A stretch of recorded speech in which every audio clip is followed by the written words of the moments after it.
Class आज है, उसका जो पार्ट बच जाएगा वो पार्ट कल होगा। तो अभी आपकी क्लास का जो टाइम था क्या था अभी? 9:30 से 12। कल आपका बिल्कुल रिवर्स होगा, इवनिंग में होगी कल आपकी क्लास, है ना? आप लोग सुन रहे हो? तो कल आपकी क्लास, संडे है फिर भी कल आपकी क्लास है। तो 4:30 से 7। आप लोग सुन रहे हो? समझ में आ गई बात? अब हम पढ़ना स्टार्ट करेंगे। बच्चों एक चीज मैं पहले ही बता दूं, फास्ट ट्रैक अगर आपने बुक देखी होगी, है ना, उसमें एक ही पेज के ऊपर बहुत सारा कंटेंट है। बोलो भाई। जब उसकी स्लाइड्स बनती है ना, तो कोई स्लाइड पहले कोई स्लाइड बाद में, तो वो मैं अपने सीक्वेंस के हिसाब से चेंज करता रहूंगा। आपके पास तो सारा कंटेंट एक पेज पे प्रेजेंट होगा ना। तो बच्चों पढ़ना शुरू करें। फर्स्ट पॉइंट से स्टार्ट करते हैं। बच्चों हम पढ़ रहे हैं ह्यूमन रिप्रोडक्शन। अगर आपको याद हो, इससे पहले एक चैप्टर गिवन था एनसीईआरटी में, उसका नाम था रिप्रोडक्शन इन ऑर्गेनिज्म, याद है? वो तो उड़ चुका है, अब उसकी टेंशन नहीं है। तो हम यहाँ पे सीधे ह्यूमन की बात करेंगे, मतलब सारे मैमल की हम बात करें ऐसा जरूरी नहीं है। हमारा मेन काम किसकी बात करेंगे? ह्यूमन। तो बेसिक से स्टार्ट करते हैं बच्चों, है ना। देखो भाई, सबसे पहली बात, अगर ह्यूमन की बात करें तो जितने भी ह्यूमन होते हैं, ये बताओ सब विविपेरस होते हैं? आपको जवाब देना पड़ेगा बेटा, इन्हें विविपेरस होते हैं। दूसरी बात, सबके अंदर सेक्सुअल रिप्रोडक्शन होता है ना। पहले तो मुझे बताओ व्हाट इज सेक्सुअल रिप्रोडक्शन। पहले गैमेट बनेंगे, फिर फ्यूज होगा, फिर फर्टिलाइजेशन होगा। बताओ सही बात है? एक और चीज, इस टॉपिक को पढ़ने के लिए अपने को कुछ बेसिक टर्मिनोलॉजी पता होना जरूरी है। कौन सी टर्मिनोलॉजी? थोरेक्स का नाम सुना है? एब्डोमेन का नाम सुना है? पेल्विस का नाम सुना है? मैं तीनों एक बार शॉर्ट में एक्सप्लेन करता हूँ, है ना। बच्चों डायफ्राम पता है? डायफ्राम, डायफ्राम के ऊपर जो भी होगा कौन होगा? थोरेक्स। उसके नीचे होगा तो, और नीचे होगा तो पेल्विस। पेल्विस का एक आइडिया अगर मैं आपको बताऊं, बच्चों हिप बोन्स याद है? हिप बोन्स, हिप बोन्स के बीच का मतलब उसके अंदर जो भी कंटेंट प्रेजेंट होता है, जनरली उसको पेल्विस बोल देते हैं ना। तो इस चैप्टर में बार बार एक वर्ड यूज होगा, पेल्विस। तो आप याद रखना, एब्डोमेन के नीचे वाला पार्ट इज पेल्विस। सही? ओके। तो इतना याद रखो, जितना भी हम बात करेंगे सब कहाँ प्रेजेंट होता है? Pelvic region. एनसीईआरटी इसको पेल्विस रीजन बोलता है, बात एक ही है, पेल्विस एंड पेल्विक, है ना।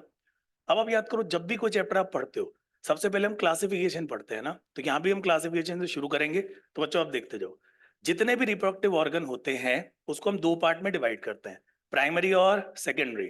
प्राइमरी को हम मेन बोलते हैं, सेकेंडरी को एसेसरी बोलते हैं, है ना। बोलो भाई। प्राइमरी से शुरू करें। अगर आपको प्राइमरी रिप्रोडक्टिव ऑर्गन बनना है तो आपके पास दो क्वालिटी होनी जरूरी है।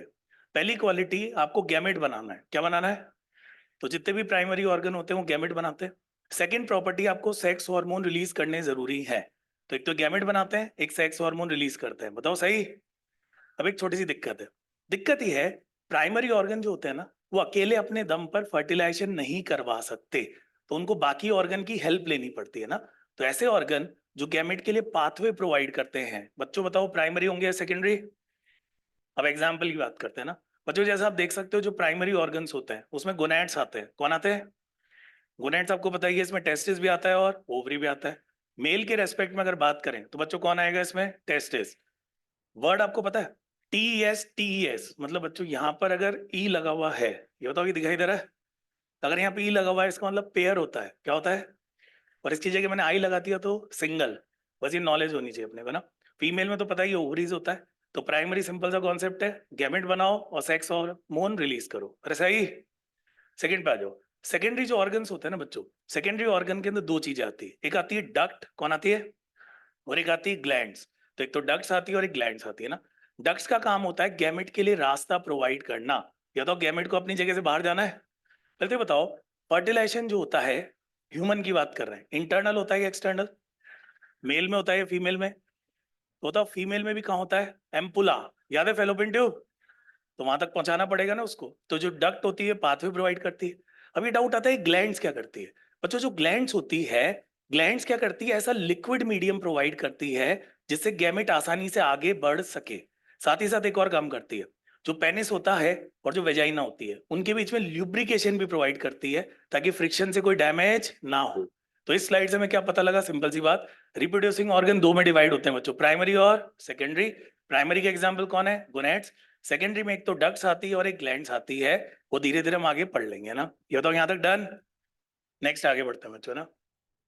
नेक्स्ट में हम आएंगे जो डायग्राम है। अब बच्चों देखो, थोड़ा सा आपको मैनेज करना पड़ेगा, पता है क्या? मैं इस डायग्राम से एक बार आपको पूरी समरी समझा दूंगा, यानी मेल के अंदर जो भी रिप्रोडक्टिव ऑर्गन है उस पूरे की समरी में यहाँ से समझा दूंगा।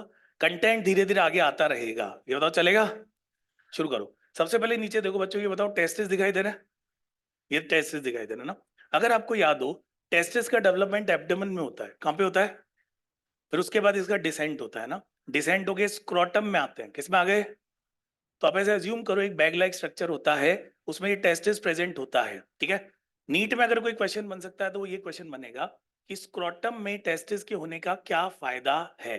सिंपल सा है, बॉडी टेम्परेचर बताओ 37 होता है, अरे 37 डिग्री सेल्सियस। स्क्रोटम का टेम्परेचर उससे 2 से 2.5 डिग्री सेल्सियस कम, और ये किसके लिए फेवरेबल होता है? स्पर्मेटोजेनेसिस, सही। ये स्क्रोटम में प्रेजेंट है। बच्चों आगे बढ़े, ध्यान से सुनना। अब हम क्या करते हैं, इस वाले डायग्राम पे शिफ्ट हो जाते हैं, यहाँ से शुरू करते हैं ना, ठीक है। बोलूं मैं एक जरूरी चीज बताऊं, एक तो जब भी कोई डायग्राम आप पढ़ो ना, उसको ब्लैक एंड व्हाइट में अज्यूम किया करो, क्योंकि आपको पता है नीट में जब भी कोई डायग्राम आएगा, ये बताओ कलरफुल आएगा, ब्लैक एंड व्हाइट आएगा ना, और आपको पता है ब्लैक एंड व्हाइट में कितना बेहतरीन दिखाई देगा, है ना। अरे बोलो भाई, तो याद रखना। अब सुनो बच्चों, जो भी ये टेस्टिस होता है ना, इस टेस्टिस को अपन छोटे छोटे कंपार्टमेंट्स में डिवाइड करते हैं, उनको बोलते हैं टेस्टिकुलर लोब्यूल। क्या बोलते हैं? बोलते जाओ। तो ये टेस्टिकुलर लोब्यूल होते हैं। अगर आपको थोड़ा बहुत याद हो, एक टेस्टिस के अंदर 250 होते हैं। कितने होते हैं? तो क्वेश्चन में अगर आपसे पूछा जाए मेल में कितने होते हैं? 500। अगर मेल में कितनी टेस्टिस होती है? 2। पता है ना। तो बच्चों देखो, ये सारे टेस्टिकुलर लोब्यूल है, ठीक है। हर टेस्टिकुलर लोब्यूल के अंदर 1 से लेकर 3 सेमिनिफेरस ट्यूब्यूल होते हैं। क्या होते हैं? 1 से लेकर 3 सेमिनिफेरस ट्यूब्यूल। हम एवरेज 3 मान लें। तो बच्चों एक बात बताओ, अगर एवरेज हमने 3 मान लिए, तो एक टेस्टिस में सेमिनिफेरस ट्यूब्यूल का नंबर कितना हुआ? 750। और कोई मेल पूछेगा तो 1500। तो मेरी बातें समझ में आ रही है? वेरी गुड, है ना। तो सबसे पहले टेस्टिकुलर लोब्यूल, इनके अंदर प्रेजेंट होते हैं सेमिनिफेरस ट्यूब्यूल। वहां पे किसका फॉर्मेशन होता है? स्पर्म।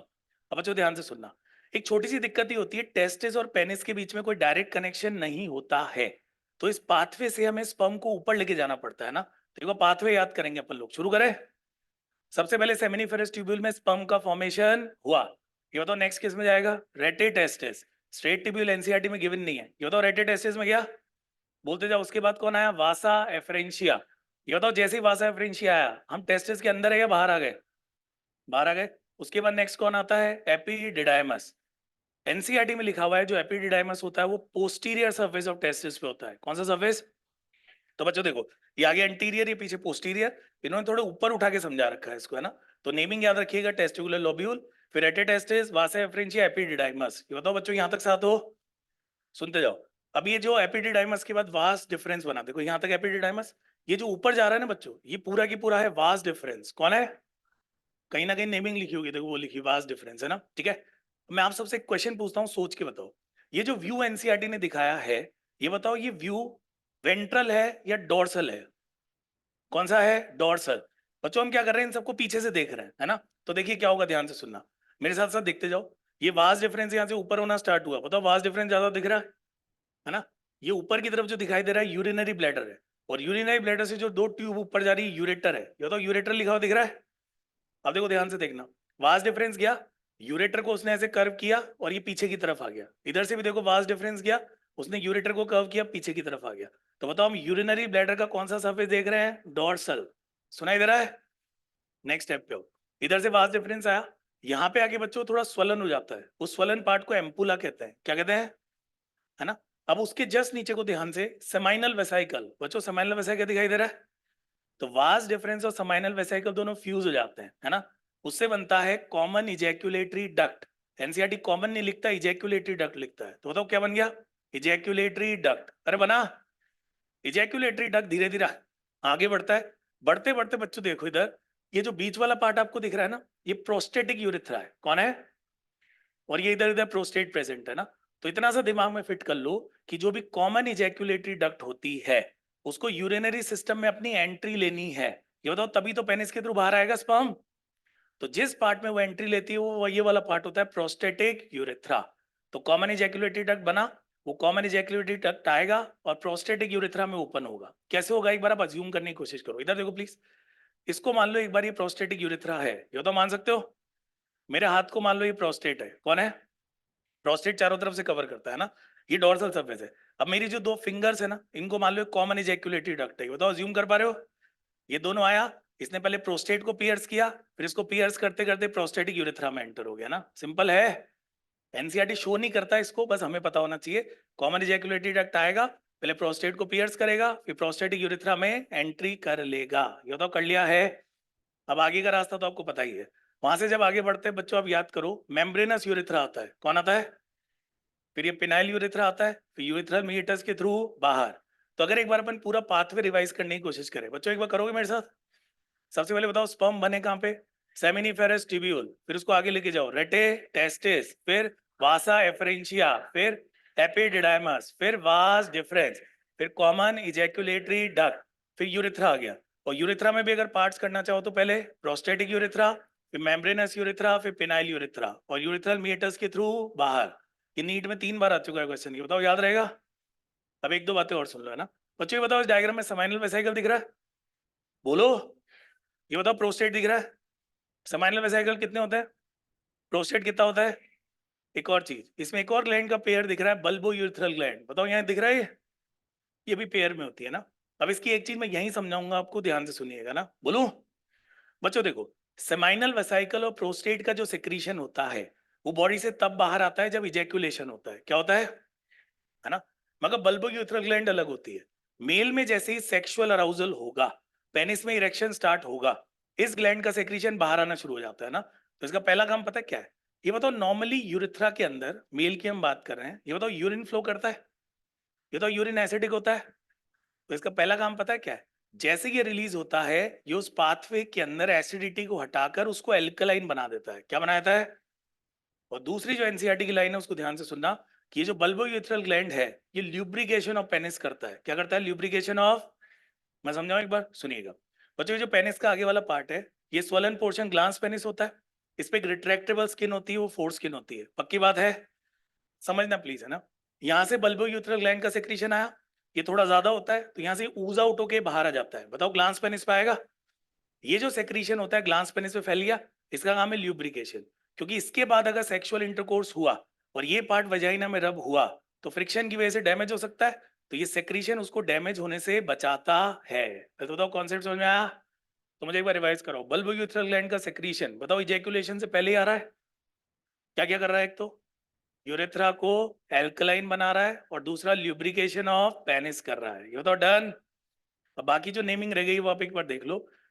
एक बार उधर से स्टार्ट करते हैं। टेस्टिकुलर लोब्यूल दिख गए, rete testis, vasa efferentia, epididymis, vas deferens, ureter. बताओ यहाँ तक डन।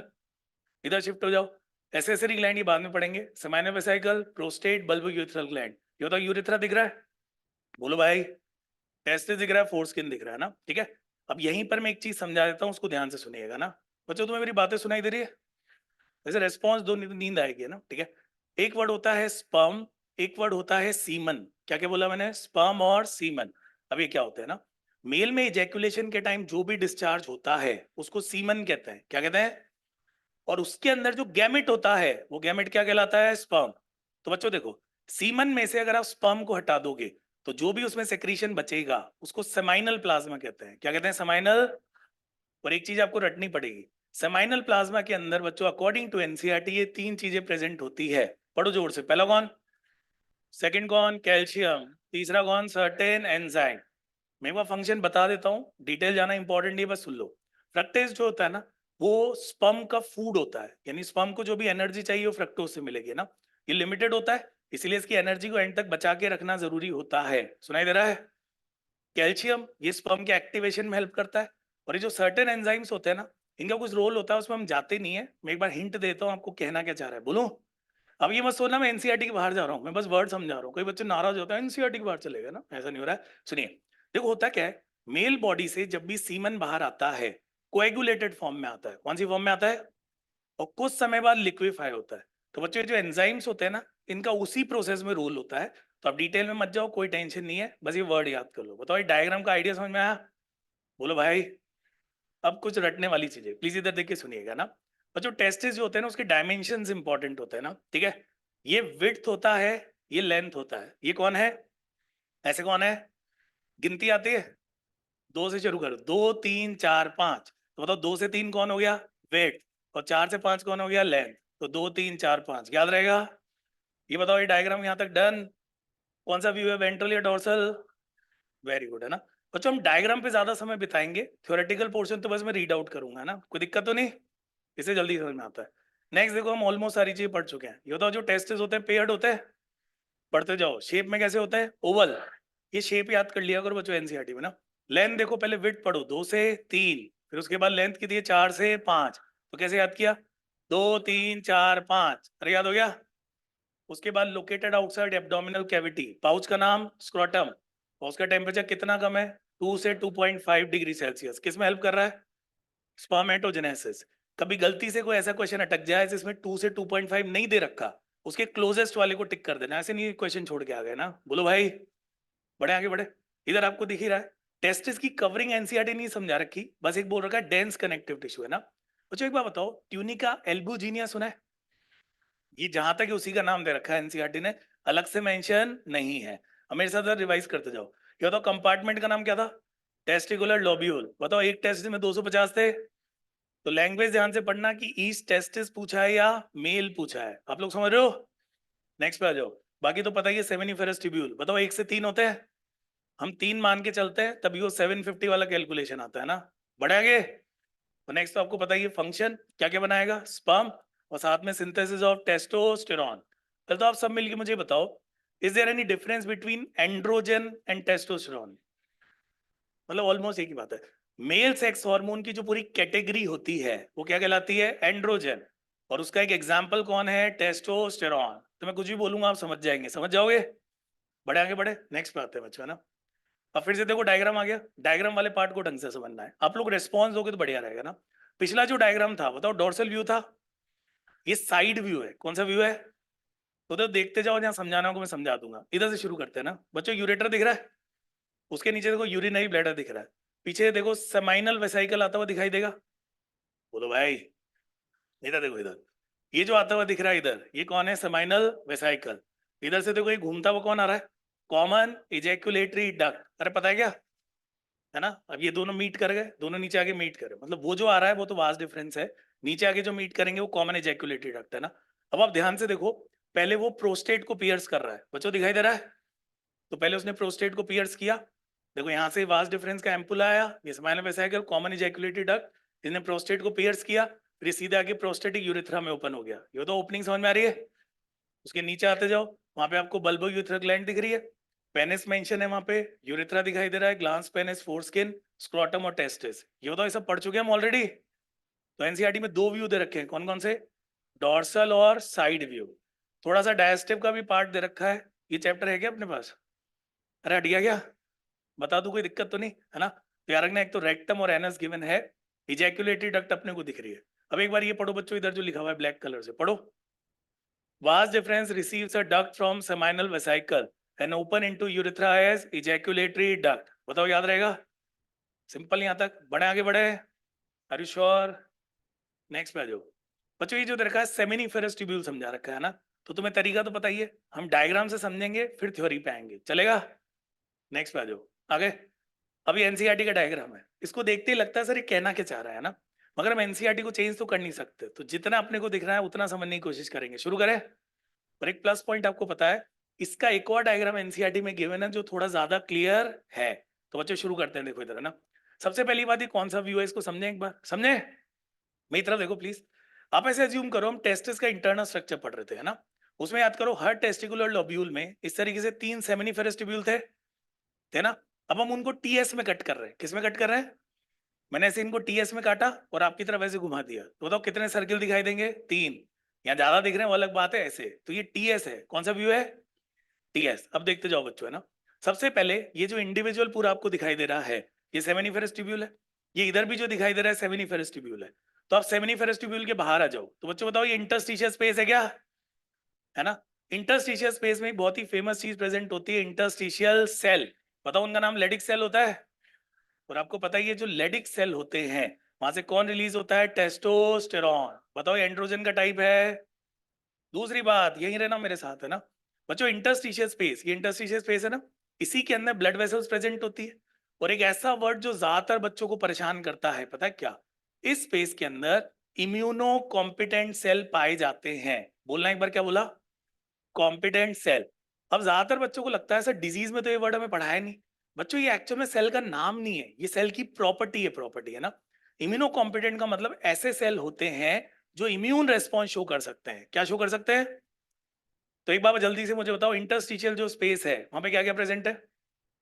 एक तो लेडिक सेल है, एक ब्लड वेसल्स है, और एक इम्यूनो कॉम्पिटेंट सेल। अरे पक्का? अब सेमिनिफेरस ट्यूब्यूल के अंदर शिफ्ट हो जाते हैं अपन, है ना? हो गए?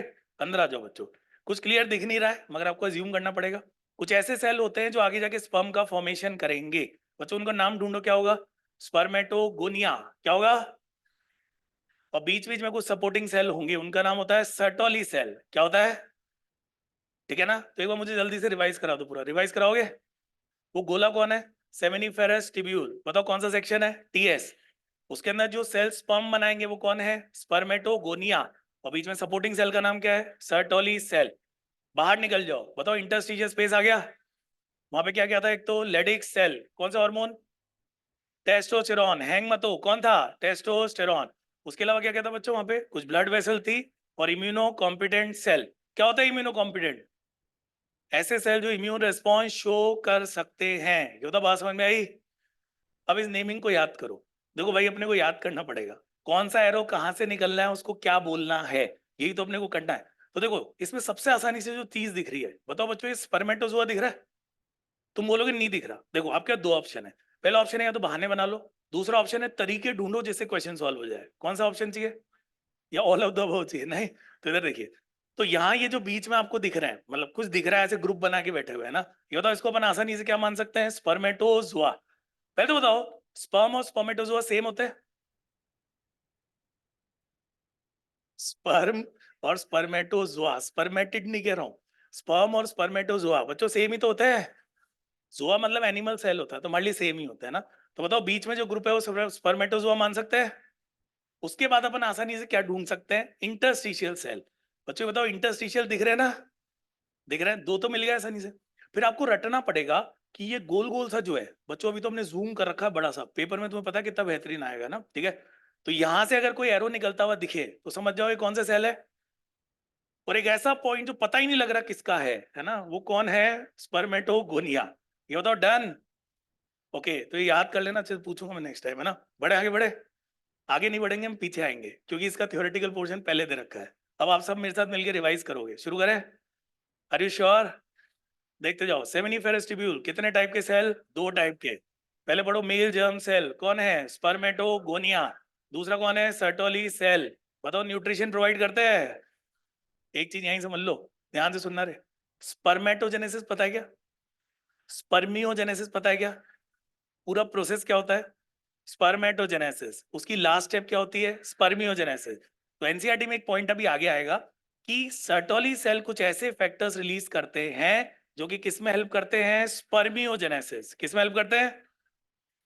तो हो गया। अब नीचे वाले पार्ट पे हो, पढ़ो चलो मेरे साथ मिलके। Regions outside seminiferous tubule called interstitial space contain small blood vessel, Leydig cell and immunocompetent cell. तो बताओ इम्यूनोकॉम्पिटेंट समझ में आया? ऐसे सेल जो इम्यून रिस्पॉन्स शो कर सकते हैं। कौन सा सेल है हमें मतलब नहीं है, बस इम्यून रिस्पॉन्स शो कर सकते हैं। बताओ डन? नेक्स्ट पे आ जाओ। पेनिस का जो डिटेल है वो हमारे लिए बहुत ज्यादा इंपॉर्टेंट नहीं है, बस कुछ बेसिक आइडिया तो मैं आपको बोल के समझा देता हूँ। बच्चों समझाओ एक बार। ओके बच्चों, इतना सा याद रखो, जो पेनिस होता है ना, उसमें इरेक्टाइल टिश्यू होते हैं। क्या होते हैं? मैं नाम नहीं बोलूंगा जानबूझ के, नहीं तो बच्चे परेशान होते हैं, एक्स्ट्रा पढ़ा दिया ना, ठीक है? इरेक्टाइल टिश्यू की प्रॉपर्टी समझ लो। इरेक्टाइल टिश्यू की प्रॉपर्टी ये होती है, पहले वो साइज में स्मॉल होता है, उनमें छोटी छोटी कैविटी होती है जिनको ब्लड साइनसॉइड कहते हैं ना, ठीक है? किसी भी वजह से अगर उनमें ब्लड अक्यूमुलेट हो गया तो टिश्यू का साइज बढ़ जाता है और वो टिश्यू हार्ड हो जाता है, हार्ड। तो ऐसे तीन सिलेंडर पेनिस में प्रेजेंट होते हैं। तो बताओ तीनों में अगर हार्डनिंग होगी, तीनों का साइज बढ़ेगा, तो बताओ पेनिस में भी तो एनलार्जमेंट होगा। तो यही कुछ लिखा हुआ है। तो मेल एक्सटर्नल जेनिटेलिया को पेनिस कहते हैं। नेक्स्ट पढ़ो मेरे साथ। Made of special tissue that helps in erection of penis. अरे पता है क्या? एनलार्ज एंड, आगे वाला मैंने पहले ही बता दिया, बताओ क्या कहते हैं उसको? Glans penis. और उसकी जो लूज फोल्ड होती है वो क्या कहलाती है? फोरस्किन। बच्चों मुझे बताओ, यहां तक हमने जो पढ़ा वो डन? मैं ऐसे ही पढ़ाऊंगा, पहले डायग्राम समझाऊंगा, थ्योरेटिकल पोर्शन अपने आप रिवाइज होगा ना। पढ़ा आगे? नेक्स्ट पे आ जाओ। ये पढ़ लिया हमने ना, देखो जादू। ये फिर से एक बार सब मिलकर रिवाइज करेंगे ना, करेगा? ये मैंने पढ़ा दिया दो बार, तीसरी बार और पढ़ो। शुरू कहां से होगा? Seminiferous tubule. बोलते जाओ। नेक्स्ट कौन आएगा? Straight tubule. ये वर्ड एनसीईआरटी में नहीं है, नहीं भी पढ़ोगे तो चलेगा। नेक्स्ट कौन है? रेटे टेस्टिस, फिर वासा एफरेंशिया। फिर बताओ टेस्टिस के बाहर आ गए कौन आ गया? एपिडिडाइमस, फिर वास डिफरेंस, फिर एम्पुला, फिर इजैक्यूलेटरी डक्ट। फिर बच्चों एक बात सुनो, आप सिर्फ यूरिथ्रा बोलोगे तो भी चलेगा, नीट में इतना ही आता है ना, तो हमने यूरिथ्रा बोल दिया और फाइनली किसके थ्रू बाहर आया? यूरिथ्रल मीएटस। पक्की बात है? बड़े आगे, वेरी गुड, बहुत ही बढ़िया पब्लिक है हमारी। हाँ, नेक्स्ट हमें जो पढ़ना है ओवरी पढ़ना है। तुम्हें तरीका तो पता ही है, इस पर हम बाद में आएंगे, पहले डायग्राम पढ़ेंगे ना। शुरू करें? ओके भाई, सभी लोग इधर देखें, सुने। बच्चों ये जो डायग्राम दे रखा है ना, पहली बात तो मैं कुछ चीज बताऊं जरूरी जो आपको अटका सकती है ना। ये बताओ, साथ में मैं एनसीईआरटी समझाऊंगा, चलेगा? एनसीईआरटी समझ रहे अपन है ना? एनसीईआरटी जब आप पढ़ोगे ना, वहां पे लिखा है फीमेल का जो रिप्रोडक्टिव सिस्टम होता है पूरा, है ना, वो पेल्विक रीजन में होता है। किसमें होता है? मगर जैसे ही आप ओवरी पढ़ना स्टार्ट करोगे ना, उसमें लिखा हुआ है वो लोअर एब्डोमेन में होता है। कहाँ होता है? तो ऐसे में क्या करें, खुद भी एनसीईआरटी बन जाओ, है ना। अगर आपसे जनरल पूछा जाए रिप्रोडक्टिव सिस्टम तो पेल्विक जवाब दो, ओवरी अगर पूछा जाए तो क्या जवाब दो? Lower abdomen. बताओ, एनसीईआरटी के हिसाब से चलना पड़ेगा। अब चलो डायग्राम की शुरुआत करते हैं। मैं इस साइड से शुरू करता हूँ बच्चों, तो देखिएगा आप लोग, है ना। बोलूं मैं? बच्चों सबको दिख तो रहा है? बहुत सारी स्क्रीन है, किसी भी देख लो, है ना। सबसे पहले हम स्टार्ट करेंगे कौन से पार्ट से? यूट्रस से स्टार्ट करते हैं ना, करे क्या? बच्चों देखो, ये पूरा जो पार्ट दिखाई दे रहा है यूट्रस है। हमने कौन से व्यू में कट किया है इसको? ऐसे सामने से कट करके आधा पार्ट हटा दिया, जैसे आपकी बोतल होती है ना, बोतल ऐसे बीच से काट दो, आधा हटा दो, तो बताओ कैविटी दिखना शुरू हो जाएगी? पानी बह जाएगा, वो अलग बात है ना, ठीक है। तो इधर देखिए, यूट्रस जो होता है बच्चों, ध्यान से, यूट्रस जो होता है, ऊपर से लेकर यहाँ तक का जो पार्ट, यानी सर्विक्स के ऊपर तक का जो पार्ट होता है, वो इसकी बॉडी बनाता है। क्या बनाता है? और नीचे वाला पार्ट सर्विक्स होता है। अब एक बहुत ही जरूरी चीज सुनो, सर्विक्स यूट्रस का पार्ट है या सर्विक्स अलग से कोई चीज है? अब आती मेन बात। ये जो चैप्टर है ना बच्चों, इसको पढ़ने से ऐसा लगता है कि दो अलग अलग लोगों ने लिखा है ना। शुरू में कुछ और लिखा है, एंड में कुछ और लिखा है। तो कुछ जगह दे रखा है सर्विक्स जो होता है वो यूट्रस का ही पार्ट है, कुछ जगह यूट्रस अलग से लिखा हुआ है, सर्विक्स अलग से लिखा हुआ है। तो इन चीजों में टाइम वेस्ट ना करें। सर प्रायोरिटी किसको देंगे? हर चीज में प्रायोरिटी नहीं होते। एनसीईआरटी में दो चीज लिखी है ना, मैं ये कह रहा हूँ, तुम लोग सुन रहे हो? तो अभी हम क्या करेंगे कि सर्विक्स को यूट्रस का पार्ट मानेंगे, बताओ मान लें? तो बच्चों सर्विक्स के ऊपर जो भी होता है वो इसका बॉडी होता है, नीचे वाला पार्ट सर्विक्स होता है, ये पूरा यूट्रस बन जाता है। यूट्रस को वूम भी कहते हैं, शायद लिखा हुआ होगा कहीं पे ना। नहीं लिखा है, कोई बात नहीं। तो यूट्रस को वूम कहते हैं, नाम सुना है? अब एक नीट का क्वेश्चन सुनो, यूट्रस का एक और नाम होता है हिस्टेरा। क्या होता है? तो नीट में एक बार क्वेश्चन आ गया था, व्हाट इज हिस्टेरेक्टमी? टमी मतलब होता है सर्जिकल रिमूवल। तो अगर किसी ने यूट्रस को हटा दिया, बताओ हिस्टेरेक्टमी कहलाएगा? अब चलो इसकी लेयर्स पढ़ते हैं, मुझे आपकी हेल्प की जरूरत पड़ेगी ना। कहाँ से शुरू करोगे, बाहर से अंदर? बताओ सबसे बाहर कौन? पेरीमेट्रियम। थिन होती है, मेम्ब्रेनस होती है, हमारे लिए इंपॉर्टेंट नहीं है, मतलब स्टडी पर्पस के लिए इंपॉर्टेंट नहीं है ना। मिडिल पार्ट में आ जाओ, कौन है? मायोमेट्रियम। मायो मतलब मसल होता है, ये थिक होती है, मस्कुलर होती है। बच्चों चाइल्ड बर्थ का नाम सुना है? चाइल्ड बर्थ के समय जो मसल कॉन्ट्रैक्ट होती है और चाइल्ड बर्थ में हेल्प करती है, वो कौन सी लेयर है? मायोमेट्रियम। ये बताओ, याद रहेगा? नेक्स्ट पे आ जाओ। बच्चों सबसे अंदर होती है एंडोमेट्रियम। ये बताओ, एंडो का मतलब अंदर होता है, तो सबसे अंदर एंडोमेट्रियम होगी। इसको ध्यान से सुनना है ना। इसके लिए एक वर्ड आता है ग्लैंड्यूलर। कौन सा वर्ड है? एक ट्रिक बताऊं, ट्रिक। जहां पर भी ग्लैंडुलर वर्ड आए ना, ये बताओ ग्लैंड से सेक्रीशन होगा, और सेक्रीशन कराने में मजे आते हैं प्रोजेस्टेरॉन को। किसको? तो जहां पर भी सेक्रेटरी नेचर डेवलप करना है, प्रोजेस्टेरॉन आता है। जैसे मेमोरी ग्लैंड में याद करो, एल्वियोलाई का सेक्रेटरी नेचर कौन? प्रोजेस्टेरॉन। यहां पर भी इसमें सेक्रेटरी नेचर प्रोजेस्टेरॉन। एक और बात, मेंस्ट्रुअल साइकिल में हर महीने जो साइक्लिकल चेंजेस आते हैं, सुनाई दे रहा है? वो भी किसमें आते हैं बच्चों? एंडोमेट्रियम। तो एक बार मुझे रिवाइज करो, पेरीमेट्रियम बताओ सबसे बाहर है क्या? ये तो थिन होती है क्या? मेम्ब्रेनस होती है। मायोमेट्रियम बताओ मिडिल में होती है, मस्कुलर होती है, और इसमें कॉन्ट्रेक्शंस होते हैं, फिर चाइल्ड बर्थ होता है, पता है?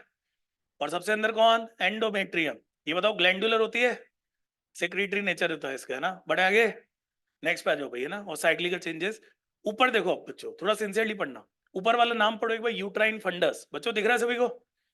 अब पता है क्या होता है, हम सभी रट के बैठे हैं कि फंडस से भी ऊपर वाला पार्ट है ना। ये बताओ सबने यही याद कर रखा है? एक्चुअल में पूरी बॉडी ही फंडस है, जो पूरी बॉडी है ना वो फंडस है। फिर आप बोलोगे सर एनसीईआरटी कॉन्ट्राडिक्ट हो रही है, मैं समझाऊंगा ना, घबरा क्यों रहे ना। अगर ये ऊपर वाला पार्ट फंडस होता तो बताओ इम्प्लांटेशन भी वही होना चाहिए था। अब एनसीईआरटी का डायग्राम याद करो, इम्प्लांटेशन इधर साइड में हो रहा है, अरे बोलो भाई। तो रूल के हिसाब से तो ये पूरा बॉडी वाला पूरा पार्ट ही फंडस है, मगर क्योंकि एनसीईआरटी उसको लिखता है तो अपन प्रायोरिटी देते हैं उस पार्ट को, है ना। तो बताओ फंडस वाला पार्ट डन। तो इधर लेफ्ट वाला चेक कर लो, uterine cavity, uterine fundus, endometrium, myometrium, perimetrium. बच्चों राइट में शिफ्ट हो जाए, देखते जाओ भाई। नेक्स्ट आता है फेलोपियन ट्यूब। बताओ उसको ओविडक्ट भी कहते हैं।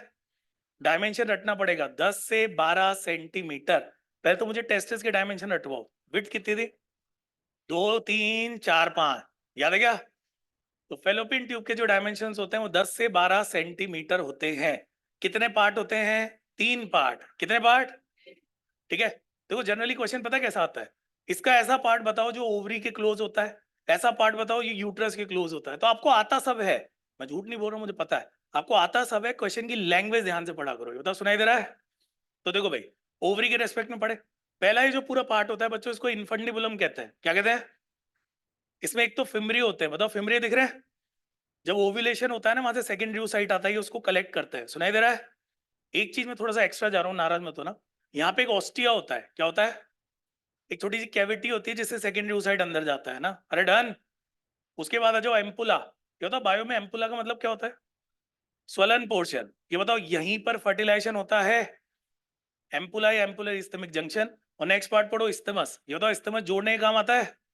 तो रिवाइज कराओ। फेलोपियन ट्यूब का दूसरा नाम क्या? ओविडक्ट। ये बताओ कितने पार्ट?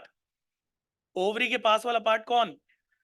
उसके बाद कौन? एम्पुला। उसके बाद कौन? इस्थमस। डायमेंशन कितने थे? 10 से 12 सेंटीमीटर। ये बताओ याद हुआ? बहुत बढ़िया। नेक्स्ट पे आ जाओ भाई, ओवरी पे आ जाओ। ओवरी की बच्चों की लेंथ है, ये ऐसे ऐसे क्या है? 2 से 4 सेंटीमीटर है ना। तो 3 डायमेंशन आपको मिल चुके हैं। मैं कभी भी आपसे रेंडमली पूछ सकता हूँ, ये बताओ याद रहेगा? बड़े आगे बढ़े, सिंपल। बच्चों मैं थोड़ा सा कनेक्ट करके यहीं पे समझाऊंगा आपको, है ना। बोलूं? ओके। पहले तो मुझे बताओ, oocyte का नाम सुना है? ये बताओ फॉलिकल का नाम सुना है? बोलो भाई। भाई मेरे पास मार्कर वगैरह नहीं, मैं आपको इसे हवा में समझाऊंगा ना। ये जो आपको दिख रहा है ना, ये इसको मान लो oocyte है। कौन है? फीमेल में oocyte कभी भी अकेला नहीं रहता, इस पे कवरिंग होती है, और कवरिंग कहलाती है फॉलिकल। क्या कहलाती है? तो पहले तो मुझे बताओ ये कौन है? ये कौन है? फॉलिकल। जैसे ही मेंस्ट्रुअल साइकिल में 14 डे यानी ओव्यूलेशन का समय नजदीक आता है, किसका समय? ऐसे में पता है क्या होता है, ये सेकेंडरी oocyte कंप्लीट हो चुका है, और जो फॉलिकल है वो ग्राफियन फॉलिकल बन चुका है। क्या बन चुका है? अब आप याद करो, एक चीज पढ़ी होगी, एलएच सर्ज। अरे एलएच बढ़ता है, वो इसको फोड़ देता है ऐसे, है ना। तो उसे सेकेंडरी oocyte बाहर आ जाता है। कौन बाहर आ गया? बच्चों बताओ, इसी को ओव्यूलेशन कहते हैं।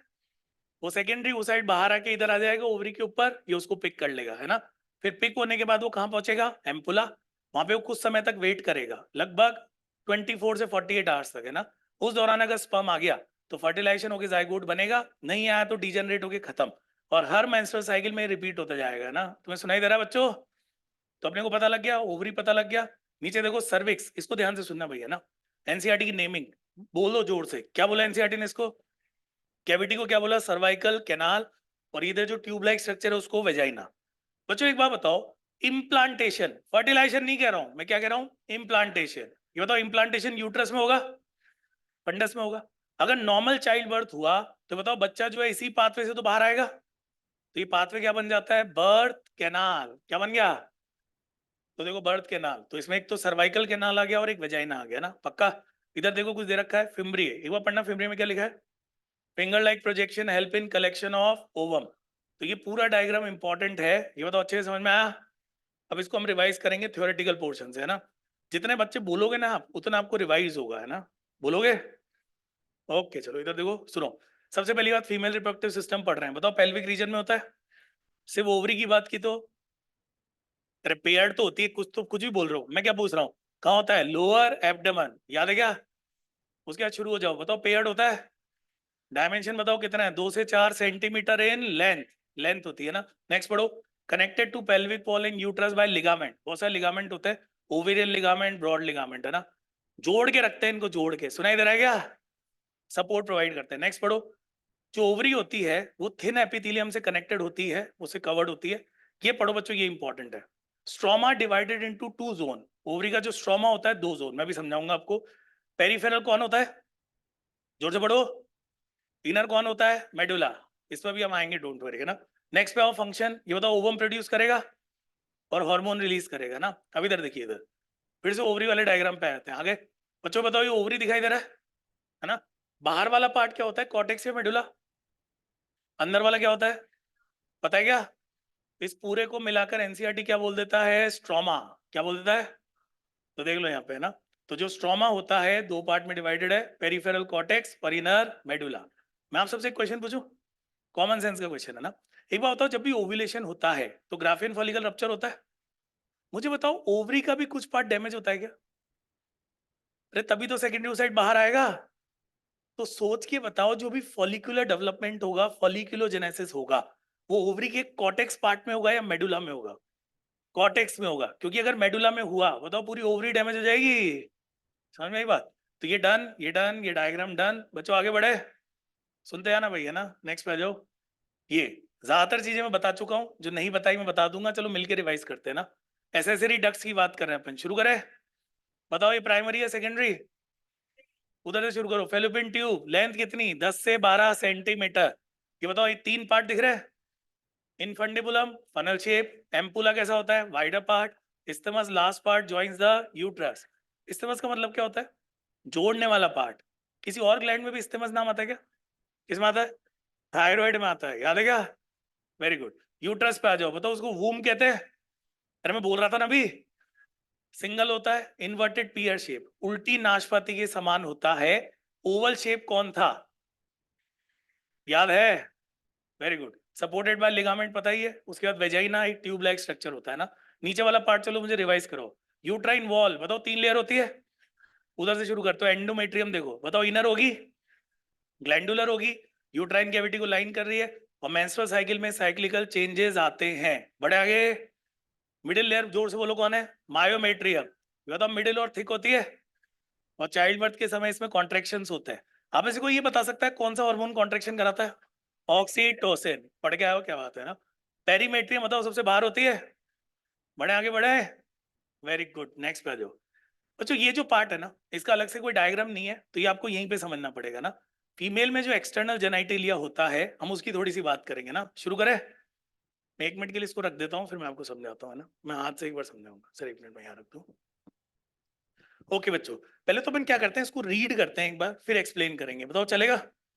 ओके पार्ट देखो। अकॉर्डिंग टू एनसीईआरटी, जो एक्सटर्नल जेनिटेलिया होता है ना, उसको वल्वा कहते हैं। क्या कहते हैं? उसके पार्ट देखो, जोर से पढ़ो। पहला कौन? मॉन्स प्यूबिस, फिर लेबिया मेजोरा, फिर लेबिया माइनोरा, फिर क्लाइटोरिस, फिर कौन है? हाइमन। दिखाई दे रहा है? अब इसको समझने की आसान तरीका समझाता हूँ मैं आपको, है ना। इधर देखिए, इधर लेबिया का मतलब होता है लिप लाइक स्ट्रक्चर। क्या होता है? ओके, देखो मेरे हाथ दिख रहे हैं, इससे मैंने एक लिप लाइक स्ट्रक्चर बनाया बनाया ये बन गया लेबिया माइनोरा। क्या बन गया? लेबिया माइनोरा, मतलब साइज में छोटा, तो लेबिया माइनोरा ये होता बन गया। अब बच्चों जहां पे मीट कर रहे हैं ना, ये जहां मीट कर रहे हैं, यहाँ पे ऊपर एक स्ट्रक्चर होगा, वो क्लाइटोरिस होता है। क्या होता है? मेल में जो पेनिस होता है ना, ये उसके होमोलोगस होता है, और बहुत ही सेंसिटिव होता है, इस पे नर्व्स प्रेजेंट होती है ना। तो पहला स्ट्रक्चर समझ में आया? बोलो भाई। जितनी भी ओपनिंग होती है ना, इस लेबिया माइनोरा जो है ना, इसके बीच में जो कैविटी बन रही है, वहीं पे प्रेजेंट होती है। तो एक वजाइनल ओपनिंग होती है, वजाइनल ओरिफिस, उसमें जो पार्शियली कवर करता है वो हाइमन होता है। कौन होता है? उसके दोनों तरफ बार्थोलिन ग्लैंड प्रेजेंट होती है। जस्ट ऊपर उसके किसकी ओपनिंग होगी? यूरिथ्रा की ओपनिंग। ये होता फीमेल में यूरिथ्रा और रिप्रोडक्टिव अलग अलग होते हैं। तो ये वाला लेबिया माइनर हो गया, तुम्हें समझ में आ रहा है? अब इसको अपनी जगह छोड़ दो, इसको छेड़ना नहीं है। इसके ऊपर एक और स्ट्रक्चर बना लो जो ऐसा ही होगा मगर साइज में बड़ा होगा। तो बताओ क्या बन गया? Labia majora. अरे 2 बातें समझ में आ गई। तो देखो अभी तक अपने को क्या क्या पता लग गया? हाइमन पता लग गया, क्लाइटोरिस पता लग गया, माइनोरा पता लग गया, मेजोरा पता लग गया। लग गया? अब बच्चों कुछ इमेजिन करना पड़ेगा। ये तो प्यूबिक सिम्फाइसिस समझते हो? बोलो। तो फीमेल में जो प्यूबिक सिम्फाइसिस है ना, उसके ऊपर आ जाओ, स्किन पे आ जाओ, प्यूबिक सिम्फाइसिस के ऊपर। तो प्यूबिक सिम्फाइसिस के आगे वाला जो पार्ट होगा, उसको मॉन्स प्यूबिस कहते हैं। क्या कहते हैं? वहां पे फैट प्रेजेंट होता है, हेयर प्रेजेंट होता है ना। ये तो अज्यूम कर पा रहे हो? ओके, तो एक एक करके पढ़ना शुरू करते हैं। मॉन्स प्यूबिस पढ़ो एक बार। Cushion of fatty tissue covered by skin and pubic hair, secondary sexual character होता है। नेक्स्ट पढ़ो लेबिया मेजोरा, पढ़ो जोर से। fleshy fold of tissue which extend down from mons pubis and surround the vaginal opening। ये बताओ समझ में आया? इसके अंदर कौन होगा बताओ? Labia minora. पढ़ो एक बार। Pair fold of tissue under labia majora. यहाँ पे पता है क्वेश्चन क्या अटक सकता है? एनसीईआरटी ने लेबिया मेजोरा के लिए पेयर्ड नहीं लिखा, मगर लेबिया माइनोरा के लिए पेयर्ड लिखा है। अरे लिखा है, तो याद रखना इसके लिए पेयर्ड है। नेक्स्ट आ जाओ नीचे, क्लाइटोरिस पढ़ो एक बार जोर से। Tiny finger like structure will lies at upper junction of labia minora. याद है ऐसे बनाया था? यूरेथ्रल ओपनिंग के ऊपर। और लास्ट वाला पढ़ो हाइमन। इसको ध्यान से पढ़ेंगे भाई, इसमें आपके बोर्ड में भी क्वेश्चन आ सकता है और वैसे भी क्वेश्चन बन सकता है। पढ़ेगा? शुरू हो जाओ। Membranous structure which partially covers the vagina. पहले तो बताओ पार्शियली क्यों, कंप्लीट क्यों नहीं? क्योंकि मेंस्ट्रुअल ब्लड को बाहर आने के लिए जगह चाहिए। ये बताओ सुनाई दे रहा है? नेक्स्ट पे आओ, पहले पढ़ते हैं फिर मैं समझाऊंगा। Often torn during first coitus. Coitus is sexual intercourse. I will explain, don't worry. Okay. Can also be broken by sudden fall or jolt. Jolt होता है झटका, ठीक है। इंसर्शन ऑफ वेजाइनल टेम्पून, जो वेजाइनल टेम्पून होते हैं जैसे pad होते हैं ना, जैसे मेंस्ट्रुअल ब्लड को रोकने के लिए टेम्पून को वेजाइना के अंदर इंसर्ट कर लिया जाता है, ये वहीं से डायरेक्ट ब्लड को एब्जॉर्ब कर लेते हैं। मगर दिक्कत ये है, हाइमन को ब्रेक भी कर सकते हैं। आप लोग सुन रहे हो? नेक्स्ट पे आ जाओ। साइक्लिंग मतलब कोई भी, एक बात बताओ, कोई मेम्ब्रेन ऐसे मेम्ब्रेन खिंची हुई है ना, किसी भी वजह से अगर उस पर कोई जर्क आएगा, कोई प्रेशर आएगा, तो मेम्ब्रेन ब्रेक हो सकती है, हो सकती है ना। तो साइकिलिंग, हॉर्स राइडिंग, कोई भी ऐसा event. Last line is very important, इसको बच्चों ध्यान से पढ़ना है ना, सर एक बार इसको इंपॉर्टेंट मार्क कर दीजिए लास्ट वाली को। प्रेजेंस और absence of hymen is not a reliable indicator of virginity और सेक्सुअल एक्सपीरियंस। कोई भी व्यक्ति जिसने सेक्सुअल इंटरकोर्स नहीं किया है उसके लिए वर्जिनिटी वर्ड यूज हुआ है। ये बताओ तुम्हें सुनाई दे रहा है? हम एक एग्जांपल से समझाता हूँ। जो भी मैं बोल रहा हूँ ये एनसीईआरटी की कहानी है ना। तुम्हें एक बात बताऊँ, सुन के हंसी आएगी तुम्हें, मगर सुनो। एनसीईआरटी कुछ पार्ट ऑफ दिस चैप्टर और रिप्रोडक्टिव हेल्थ का पूरा चैप्टर, उसमें समाज को संदेश देना चाह रहा है। समाज के अंदर जो जो बुरी बातें उनको दूर करना चाह रहा है ना। दिक्कत ये लैंग्वेज इतनी टफ है, समाज समझ नहीं पा रहा है ना, ठीक है। तो हमें उसको सिंप्लीफाई करना है। ये तो मेरी बात समझ में आ रही है? चलो इधर देखो, अब सुनो। तो मैं क्या कह रहा था, बोलो। सुनो, देखो होता क्या है, जो वेजाइना है उसको हाइमन से पार्शियली कवर कर रहा है। बेटा थोड़ी देर बातें नहीं सुना है ना, ठीक है। नॉर्मली क्या होगा, जब भी सेक्सुअल इंटरकोर्स होगा, ये बताओ पेनिस का जो पार्ट है वो वेजाइना में एंटर होगा और हाइमन ब्रेक हो जाना चाहिए। बताओ यही अपने को लगता है? एनसीईआरटी बोलता है भाई देखो ऐसा है, दो केसेस बताता है। पहला केस बताता है कि अगर किसी फीमेल में या तो हाइमन प्रेजेंट होगा या तो हाइमन एब्सेंट होगा। बताओ दो में से कुछ एक ही होगा, होगा ना। पहला केस समझते हैं ना।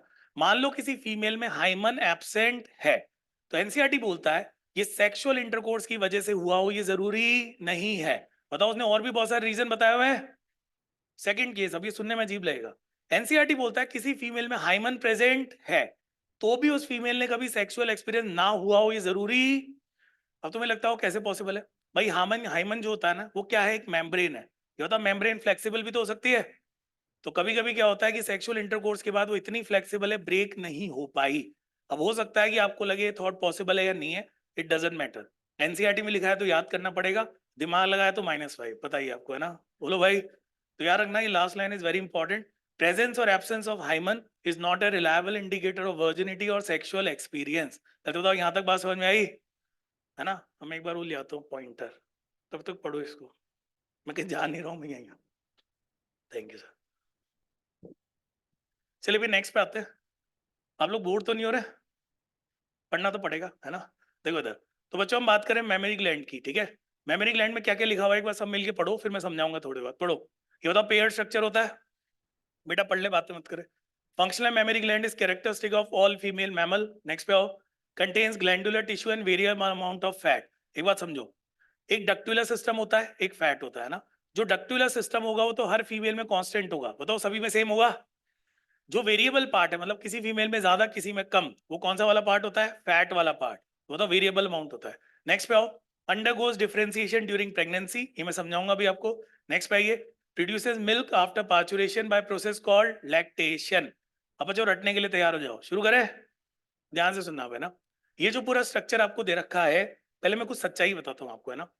इसके अंदर ये जो नेमिंग हो रखी है ना, अगर आप इसको ध्यान से भी पढ़ लोगे ना तो भी आपको पता नहीं लगेगा कौन से पार्ट को क्या बोल रखा है। और एक अच्छी बात बताओ, आज तक जब भी क्वेश्चन आया ना इस सीक्वेंस पे आया, किस पे आया? सीक्वेंस। तो पहले हम क्या करते हैं, सीक्वेंस याद करते हैं, फिर हम बातें करेंगे सारी, है ना। ये तो चलेगा। पहले क्वेश्चन सही होना चाहिए, तो वो सीधी सी बात है ना। इतना याद रखो, जो मेमोरी ग्लैंड होती है, एक मेमोरी ग्लैंड की अगर अपन बात करें, पहले तो ऊपर पढ़ो कितने मेमोरी लोब्स होते हैं? 15 से 20। बताओ ये ईच मेमोरी ग्लैंड बोल रखा है या फीमेल बोल रखा है? ईच मेमोरी ग्लैंड, पक्की बात याद रहेगा। अब कहानी की शुरुआत करते जाओ। बच्चों सबसे पहले आते हैं एल्वियोलाई। कौन आते हैं? मेमोरी एल्वियोलाई, मैं समझाऊंगा डोंट वरी, अभी पहले याद करते हैं ना। एल्वियोलाई आते हैं। एल्वियोलाई से सीक्वेंस इंपॉर्टेंट है, बताओ उसके अंदर मिल्क का फॉर्मेशन हुआ, कौन करवा रहा है? प्रोलैक्टिन। कौन करवा रहा है? मिल्क बना, मिल्क बनने के बाद उन एल्वियोलाई से बाहर आया, है ना। बनने को फॉर्मेशन कहते हैं। एल्वियोलाई से जो बाहर आया मतलब उसके सेल से जो बाहर आया, सेल से, उसको हम सेक्रीशन कहते हैं। क्या कहते हैं? अब बच्चों आगे बढ़ते जाओ। नेक्स्ट जो स्टेप आएगा एल्वियोलाई के बाद वो आते हैं मेमोरी टिब्यूल। कौन आते हैं? उसके बाद आते हैं मेमोरी डक्ट। सीक्वेंस पढ़ते जाओ, दोबारा बताओ, पहले क्या था? एल्वियोलाई, फिर क्या थे? टिब्यूल, फिर कौन आ गए? डक्ट। अब बच्चों ये सारे डक्ट जुड़ के क्या बनाते हैं, मेमोरी एम्पुला। और आपको पता है एम्पुला से लैक्टिफेरस डक्ट फिर फाइनली निपल के थ्रू बाहर निकल जाता है ना। तो एक बार हम दोबारा से ट्राई करेंगे बच्चों, शुरू करें। पहला वर्ड बोलो कौन था, एल्वियोलाई। एल्वियोलाई के बाद ट्यूब्यूल था या डक्ट था, ट्यूब्यूल के बाद क्या था, डक्ट। डक्ट किस में जा रहे थे, एम्पुला। एम्पुला से लैक्टिफेरस डक्ट। और बताओ फाइनली निपल के थ्रू बाहर निकल रहा था। पहले तो बताओ ये लाइन याद हो गई। अब बातें करेंगे अपन, है ना, ठीक है, मतलब अब समझेंगे, पहले ये याद होना चाहिए, क्वेश्चन कंफर्म करो। तो इधर देखो बच्चों, सोच के बताओ ये व्यू कौन सा है, ये व्यू बहुत इंपॉर्टेंट है। देखो जो मेमोरी ग्लैंड है ना, उसका तो आपको साइड व्यू दिख रहा है, मगर ये जो रिप्स वाला पार्ट है उसका आपको टीएस दिखाई दे रहा है। ये तो समझ में आ रहा है, एक साथ दो व्यू दिख रहे हैं, देखो कैसे है ना। बच्चों हमने पता क्या किया, ऐसे कट किया ऐसे, ये बताओ व्यू समझ में आ रहा है। अगर आप ऐसे कट करोगे जो मेमोरी ग्लैंड होगी, बताओ वो तो लॉन्गिट्यूडनली कट होगी, बोलो भाई, मगर रिप्स तो ऐसे रखी है ना। तो जब ऐसे कट करोगे तो रिप्स का कौन सा सेक्शन होगा, टीएस। तो रिप्स में तो टीएस कट हो गया और मेमोरी ग्लैंड में एलएस कट हो गया, बोलो। तो देखो यहाँ पे आपको ये रिप्स दिखाई दे रही है, टीएस में कट हुई हुई। उसके अलावा देखते जाओ, मसल्स दिखाई दे रही है, इंटरकॉस्टल मसल नाम सुना है। और यहाँ पे पेक्टोरलिस मेजर जो चेस्ट की मसल होती है ना, वो दिखाई दे रही है, ठीक है। बाकी जो नेमिंग है आप एक बार उसको पढ़ लेना, जो आसानी से दिख रही है। बताओ फैट दिखाई दे रहा है, सामने की तरफ से अगर देखेंगे या निपल होता है, उसके चारों तरफ एक ऐसा एरिया हो जाता है, तो थोड़ा सा डार्क होता है, डार्क, उसको एरियोला कहते हैं, क्या कहते हैं। बाकी जो नेमिंग है वो आप आराम से घर पे बैठ के समझने की कोशिश करना, कौन सा पार्ट क्या है। सबसे इंपॉर्टेंट वो सीक्वेंस आपको याद करना है। बताओ सीक्वेंस याद रहेगा। अब मैं कुछ हार्मोन समझाऊं आपको, प्लीज एक बार सुनिएगा सभी, है ना। पहला जो हार्मोन आता है प्रोलैक्टिन, क्या आता है। पहले तो बच्चों मुझे ये बताओ what is lactation. produces milk after parturition by the process called lactation। तो देखो इसमें फिर से दो बातें दे रखी है एनसीईआरटी में ना। पहले एनसीईआरटी बोलता है मिल्क का जो सिंथेसिस होता है वो लैक्टेशन होता है, ये बताओ बच्चों बोल रहा है। मगर जब आप समरी में कहीं जाओगे ना, वहां पे लिखा है कि जो बच्चा माँ का दूध पीता है वो भी लैक्टेशन का पार्ट है। तो अपने को समझ में नहीं आता लैक्टेशन क्या माने, तो कुछ तो मानना पड़ेगा। तभी के लिए अपन ये मानेंगे जो मिल्क का सिंथेसिस है, ज्यादा प्रायोरिटी के बेसिस पे वो लैक्टेशन होना चाहिए। और ये करवाता है प्रोलैक्टिन। कौन करवाता है, तो प्लीज मेरी थोड़ी हेल्प करना जवाब देने में ना। ये तो प्रोलैक्टिन मिल्क का सिंथेसिस करेगा और साथ ही साथ एल्वियोलाई के सेल में जब मिल्क बनाना उनको बाहर निकालेगा, तो ये हो गया सेक्रीशन। क्या हो गया। अब बच्चों इसमें एक डाउट आएगा, एनसीईआरटी के अंदर सेक्रीशन के लिए एक और हार्मोन दे रखा है प्रोजेस्टेरॉन, कौन सा दे रखा है। तो इसकी ट्रिक पता क्या है, एक्चुअल में सेक्रीशन करवाता है प्रोलैक्टिन, करवाता है, मगर उन स्ट्रक्चर्स को अगर डेवलप करना है जो सेक्रीशन में हेल्प करेंगे, फॉर एग्जांपल एल्वियोलाई, वो कौन करवाएगा, प्रोजेस्टेरॉन। तो एक बार बहुत सालों पहले एम्स में कभी क्वेश्चन आ गया था, उसके अंदर पूछा था सेक्रीशन कौन करवाता है, उसमें ऑक्सीटोसिन भी दे रखा था, प्रोलैक्टिन भी दे रखा था, प्रोजेस्टेरॉन भी दे रखा था। आंसर क्या गया था, प्रोलैक्टिन। कौन गया था, समझ में आई बात। एक और चीज बताओ, मिल्क का सिंथेसिस हो गया, ये बताओ उसको मेमोरी ग्लैंड से बाहर भी तो निकालना है, इसको इजेक्शन ऑफ मिल्क कहते हैं, कौन करवाता है, ऑक्सीटोसिन। तो बताओ दो बातें याद हुई, लग नहीं रहा तुम्हारी शक्ल, चलो बताओ मिल्क का सिंथेसिस कौन, सेक्रीशन भी कौन, प्रोलैक्टिन। उन स्ट्रक्चर्स को कौन डेवलप करेगा जो सेक्रीशन में हेल्प करेंगे, प्रोजेस्टेरॉन, याद है क्या। तो फाइनली मेमोरी ग्लैंड से बाहर निकालना है तो ऑक्सीटोसिन, यहां तक डन। तो बच्चों मैं आपको 10 सेकंड इसके साथ अकेला छोड़ रहा हूँ, ये सीक्वेंस याद करो जल्दी से, सीक्वेंस याद कीजिए आप, ये सबको याद होनी चाहिए, इस पे पक्का क्वेश्चन आता है, कंफर्म है ना। मेमोरी लो 15 से 20 होते हैं, उसकी डिटेल में भी हम नहीं जा रहे हैं। एल्वियोलाई से शुरू करो, फिर ट्यूब्यूल आएगा, फिर डक्ट आएगा, फिर एम्पुल आएगा, फिर लैक्टिफेरस डक्ट आएगा, फिर मिल्क बाहर आएगा। आपको जो चीज अटका सकती है, वैसे तो टैलेंट होता है अपना, किसी में भी अटक सकते हैं, फिर भी आपकी जो चीज आपको अटका सकती है वो ट्यूब्यूल और डक्ट है, बोलो भाई। तो सबसे ज्यादा यही अटकाते हैं ना बच्चों, आगे बढ़े, बोलो। ओके सोना नहीं है ना, इधर देखो, ये आ गया भाई, थोड़ा इंपॉर्टेंट टॉपिक है ना। मैं आपको 5 सेकंड दे रहा हूँ, पानी पी लो, अपनी एनर्जी वापस लाओ। ऐसे एक बार, नहीं है पानी, नहीं है, चलो मैं अपने शब्द वापस लेता हूँ। अगर बॉटल लाए हो तो पी लो, थोड़ा सा एक बार डीप ब्रीदिंग करो, है ना। यहाँ से इंपॉर्टेंट टॉपिक है, स्टार्ट करते हैं। मैं भी एक बार पानी पी लेता हूँ ना।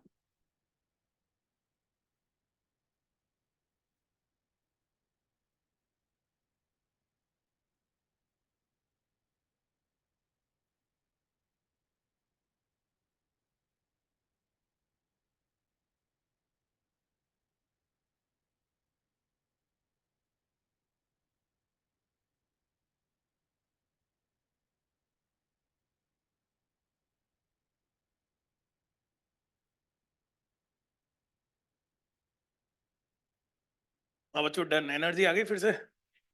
शाम तक पढ़ेंगे ना मजाक कर रहा हूँ। चलो वही तो देखो, हम पढ़ेंगे ह्यूमन रिप्रोडक्शन, पता है आपको? पर हेडिंग बता रहा था मैं तो ना। बच्चों में पढ़ना है गैमेटोजेनेसिस। अब प्लीज थोड़ा सिंसियरली पढ़ना, इसी से क्वेश्चन बनता है। देखो बहुत ज्यादा डिटेल में जाना पॉसिबल नहीं होगा, ये आपको ही पता है, मुझे स्लाइड एक्सप्लेन करनी है, मैं उतना बता दूंगा कि क्वेश्चन बन जाए आप सभी के ना, सही रहेगा? ओके शुरू करते हैं। सबसे पहले गैमेटोजेनेसिस का मतलब बताओ। Process of formation of gamete. Male और फीमेल की बात करते हैं। मेल में जो होगा उसको स्पर्मेटोजेनेसिस कहते हैं, फीमेल में होगा तो oogenesis। मेल में कहाँ होगा ये? Seminiferous tubule. ये नाम पहली बार सुन रहे हो क्या?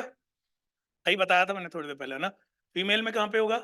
Ovarian follicle. याद करो मैंने एक चीज बताई थी, ये गैमेट होता है साइड, उसके चारों तरफ कौन होता है? फॉलिकल।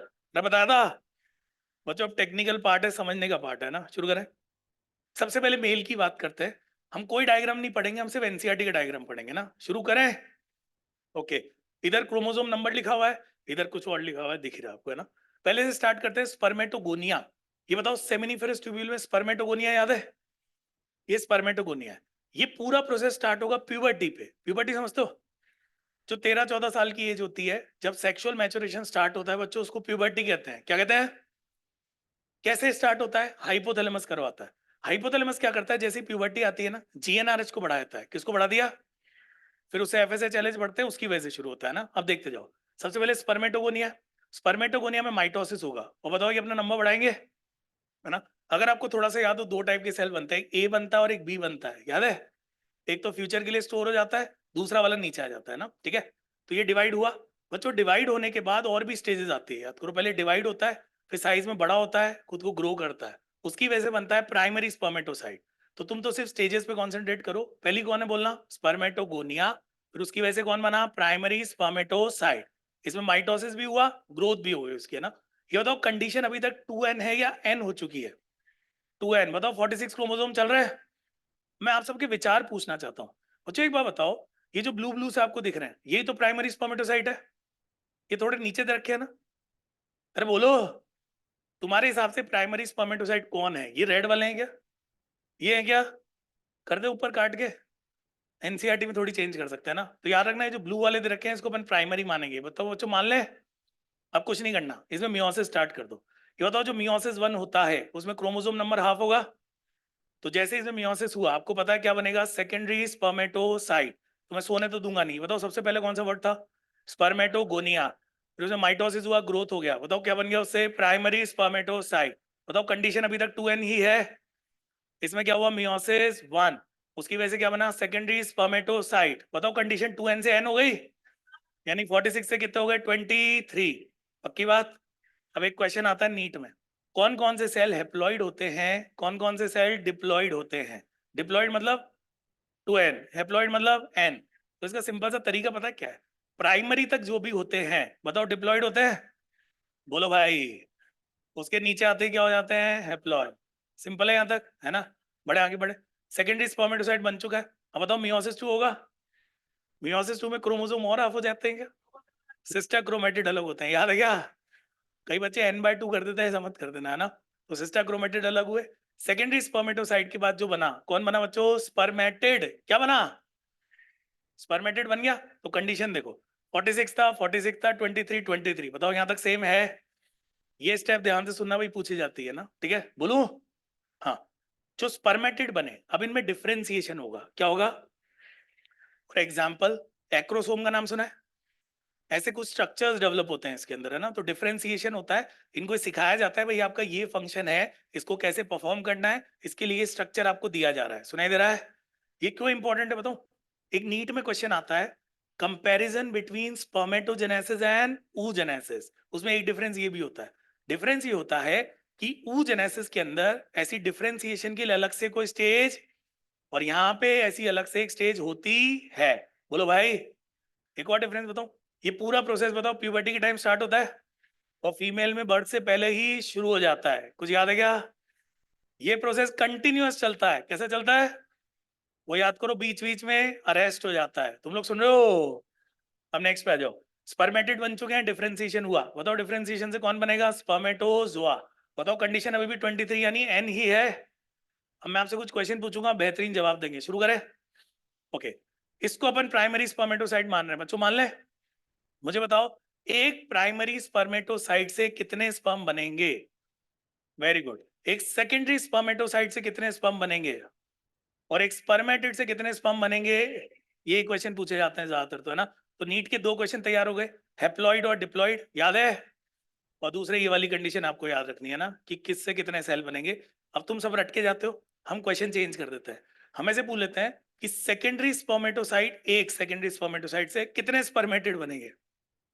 आंसर तो वही रहता है, बस इतना याद रखना है कि अपने को अटकना नहीं है इन बातों में ना। अरे सुनाई दे रहा है? मुझे बताओ यहाँ तक की कहानी समझ में आई? अब आते हैं कुछ वर्ड, बच्चों ध्यान से सुनना। ये पूरा जो प्रोसेस होता है, देखते जाओ, पूरा प्रोसेस, इसको कहते हैं स्पर्मेटोजेनेसिस। क्या कहते हैं? और इसकी जो लास्ट स्टेप है, जिसमें स्पर्मेटिड से स्पर्मेटोजोआ बनता है, इसको बोलते हैं स्पर्मियोजेनेसिस। क्या बोलते हैं? और अगर आपको थोड़ा बहुत याद हो बच्चों, किसी को वो याद है कि सर्टोली सेल, एनसीईआरटी में लिखा है वो ऐसे फैक्टर रिलीज करता है जो किस में हेल्प करते हैं? स्पर्मियोजेनेसिस। ऐसे कोई फैक्टर होते नहीं है, हमें रटना है, एनसीईआरटी को सम्मान देना है अपने को ना। ये बताओ याद रहेगा? ओके, तो मैं 10 सेकंड छोड़ रहा हूँ इसके साथ, आपको जल्दी से रिवाइज करो, दिमाग में फिट करो, ऐसे ऐसे ऐसे ऐसे ना। एंड में क्वेश्चन में आएंगे, तुम लोग सॉल्व करोगे यहाँ पे आके, नहीं वहीं बैठे बैठे करोगे।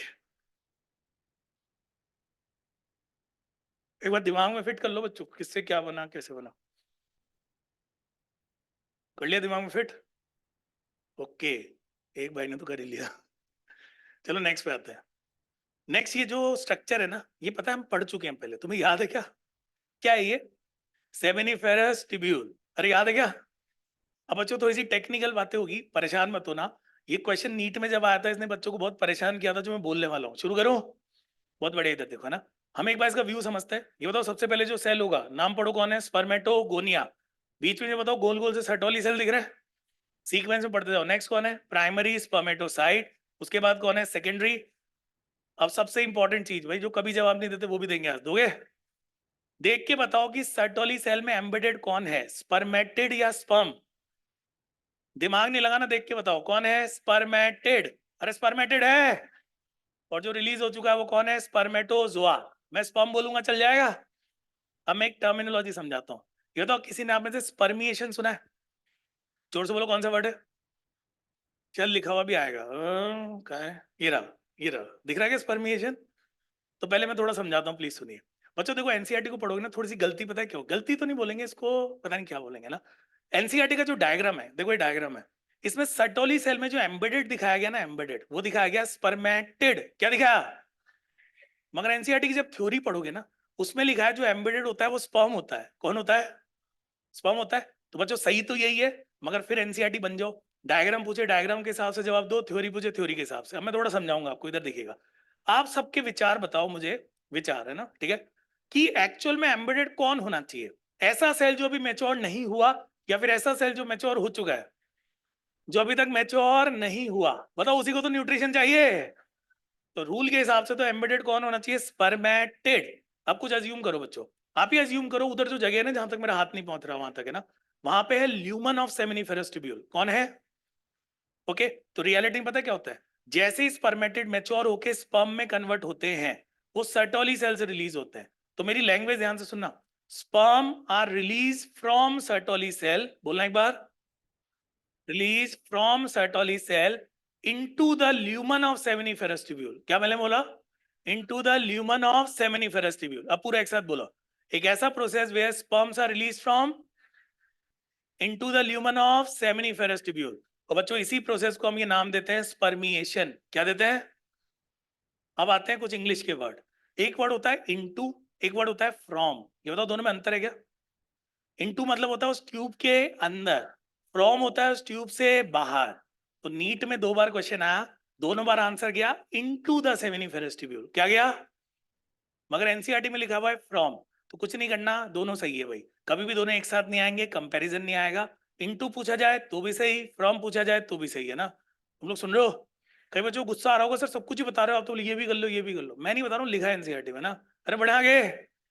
तो चलो भाई इधर पीछे आ जाए, हम ज्यादा आगे पहुंच गए, आ गए इस पे ना। तो एक बार इसकी नेमिंग आपने देख ली, बताओ बात समझ में आई?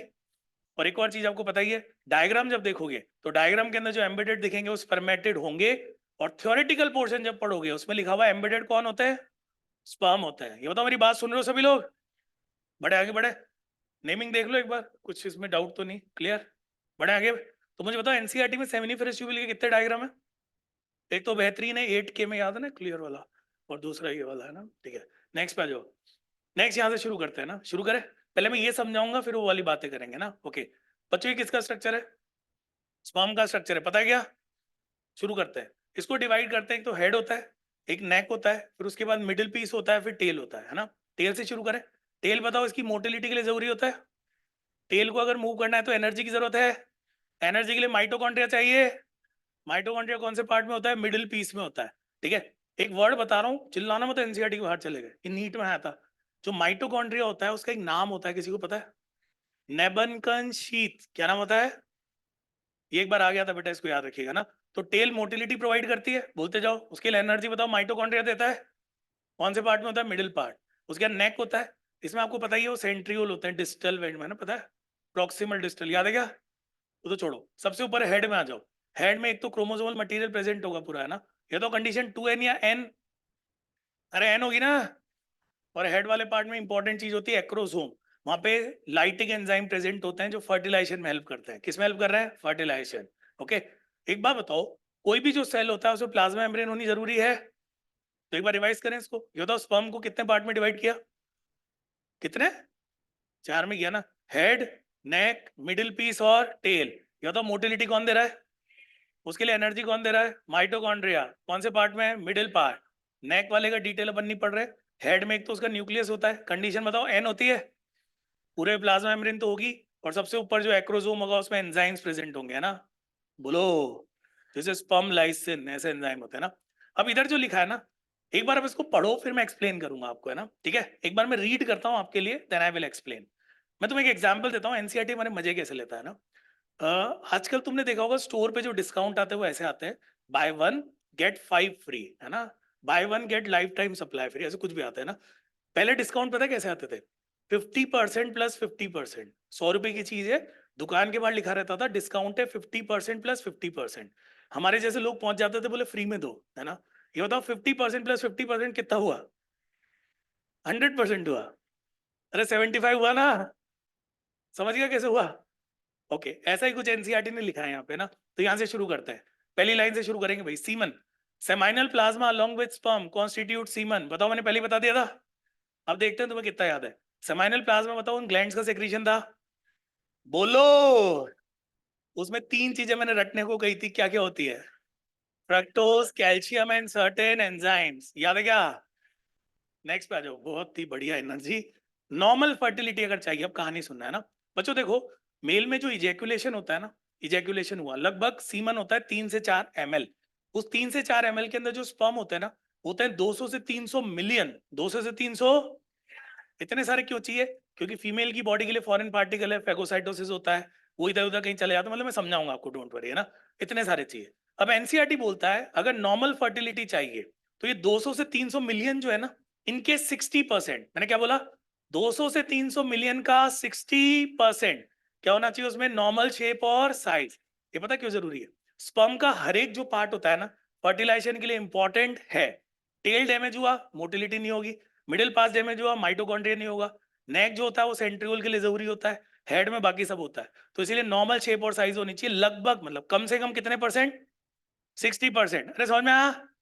अब एक छोटी दिक्कत है, 60% आपने नॉर्मल शेप और साइज कर दिए, कर दिए, वो कहीं जा ही नहीं रहे, बैठे हुए हैं ऐसे, है ना। तो बताओ फर्टिलाइजेशन हो पाएगा क्या? तो इस 60% का 40%, टोटल का नहीं, जो अच्छे वाले 60% है ना, अच्छे वाले 60%, उनका 40% जो है, उनमें क्या होनी चाहिए बच्चों? Vigorous motility. तुम्हें सुनाई दे रहा है? तो विग्रस मोटिलिटी होनी चाहिए ना। तो क्वेश्चन पूछूं? लिखना नहीं है, एनसीईआरटी में दे नहीं रखा, मैं तो तुमसे पूछ रहा हूँ, ऐसा पूछ सकते हैं क्या ना। कितने परसेंट ऐसे स्पर्म होंगे जिनमें विग्रस, पहले बोल ले तू, है ना। वेरी गुड, आजा मेरे साथ। तो कितने परसेंट ऐसे स्पर्म होंगे जिनमें विग्रस मोटिलिटी भी होगी और शेप और साइज भी नॉर्मल होगा? लगभग 24%, है ना। ये बताओ, ये सही है कैलकुलेशन? तुम्हें ज्यादा आती है कैलकुलेशन, है ना। ओके, तो ये बातें याद रखना। नेक्स्ट पे आ जाओ भाई। वेरी वेरी इंपॉर्टेंट सर, एक बार मार्क कर दीजिए कि पैराग्राफ को पूरा, नीचे वाला पूरा पैराग्राफ आप भी मार्क कर लेना भैया ना। शुरू करें। ये क्वेश्चन आता है, आपसे पूछते हैं what is spermiogenesis and what is spermiation. I think जितने भी लोग यहाँ पे बैठे हुए हैं उनको स्पर्मिएशन अब थोड़ा तो समझ में आ गया होगा ना। चलो सब मिलके पढ़ते हैं, शुरू करें। स्पर्मियोजेनेसिस पढ़ो मेरे साथ, transformation of spermatid to sperm, याद रहेगा, नीचे वाला पैराग्राफ पढ़ो। आफ्टर स्पर्मियोजेनेसिस, ये एनसीईआरटी की लाइन है भाई, है ना, एनसीईआरटी की लाइन है। After spermiogenesis sperm had become embedded in the Sertoli cell. तो इसके हिसाब से कौन एम्बेडेड होते हैं? मैंने बताया ना, डायग्राम आए तो डायग्राम फॉलो करो, ये आए तो ये फॉलो करो, ज्यादा सही डायग्राम है ना। तो मैं रिपीट कर रहा हूँ, after spermiogenesis sperm had become embedded in the Sertoli cell and are finally released from seminiferous tubule। लिखा है, हमने क्या पढ़ा था? दोनों सही है ना, नीट में आया था तो इनटू, ये भी सही है। From seminiferous tubule by the process called spermiation. तो मैं आपको 10 सेकंड का टाइम दे रहा हूँ, ये पैराग्राफ रिवाइज करो चलो एक बार, है ना। ये पूरा 60% 40%। सर मैंने सोचा 24 - 5, है ना, तो जो लिखा है वो याद करो, 60% 40%। बच्चों थक तो नहीं गए? नहीं ना, ऐसे बताना नहीं है थक जाओ तो। ज्यादा नहीं पढ़ाऊँ अभी, थोड़ी देर और पढ़ेंगे, कल के लिए भी बचाना है कुछ, है ना। बच्चों कल का मैंने टाइमिंग बता दिया ना आपको, क्या टाइम है? 4:30 to 7, सुबह नहीं इवनिंग में, है ना। गुड, सुबह आके बैठ जाओ। चलो भाई नेक्स्ट टॉपिक पे आते हैं ना। बच्चों टॉपिक इज वेरी इंपॉर्टेंट, है ना, बोलो मेरे साथ साथ रिवाइज कीजिएगा आप लोग। बच्चों सामने देखो प्लीज, इधर इधर इधर, हाँ देखिए इधर। ये बताओ एंडोक्राइन सिस्टम का नाम सुना है? आप लोगों का सिलेबस हो चुका है ना, तो तुम्हें तो टिप्स पे होगा, चट चट करके, है ना, ठीक है। ओके, यहाँ से शुरू करते हैं ना। सबसे पहली बात, चलो एक बात बताओ, ये डायग्राम तुम्हें दे दिया, इसको देख के कैसे बताओगे मेल है या फीमेल है? सेल देखो, लेडिक सेल और सर्टोली सेल, अरे समझ में आ रहा है क्या? ओके, हाइपोथैलेमस से शुरू करते हैं बच्चों, सुनना ध्यान से, एक बार मैं बोलूंगा एक बार आपसे बुलवाऊंगा ना, शुरू करें। ओके, पहली बात तो प्यूबर्टी की बात हो रही है ना, जैसे प्यूबर्टी का टाइम आता है, हाइपोथैलेमस, हाइपोथैलेमस को कैसे पता लगता है? क्योंकि वो खुद भी बायोलॉजी का क्लॉक का पार्ट है, पता है क्या?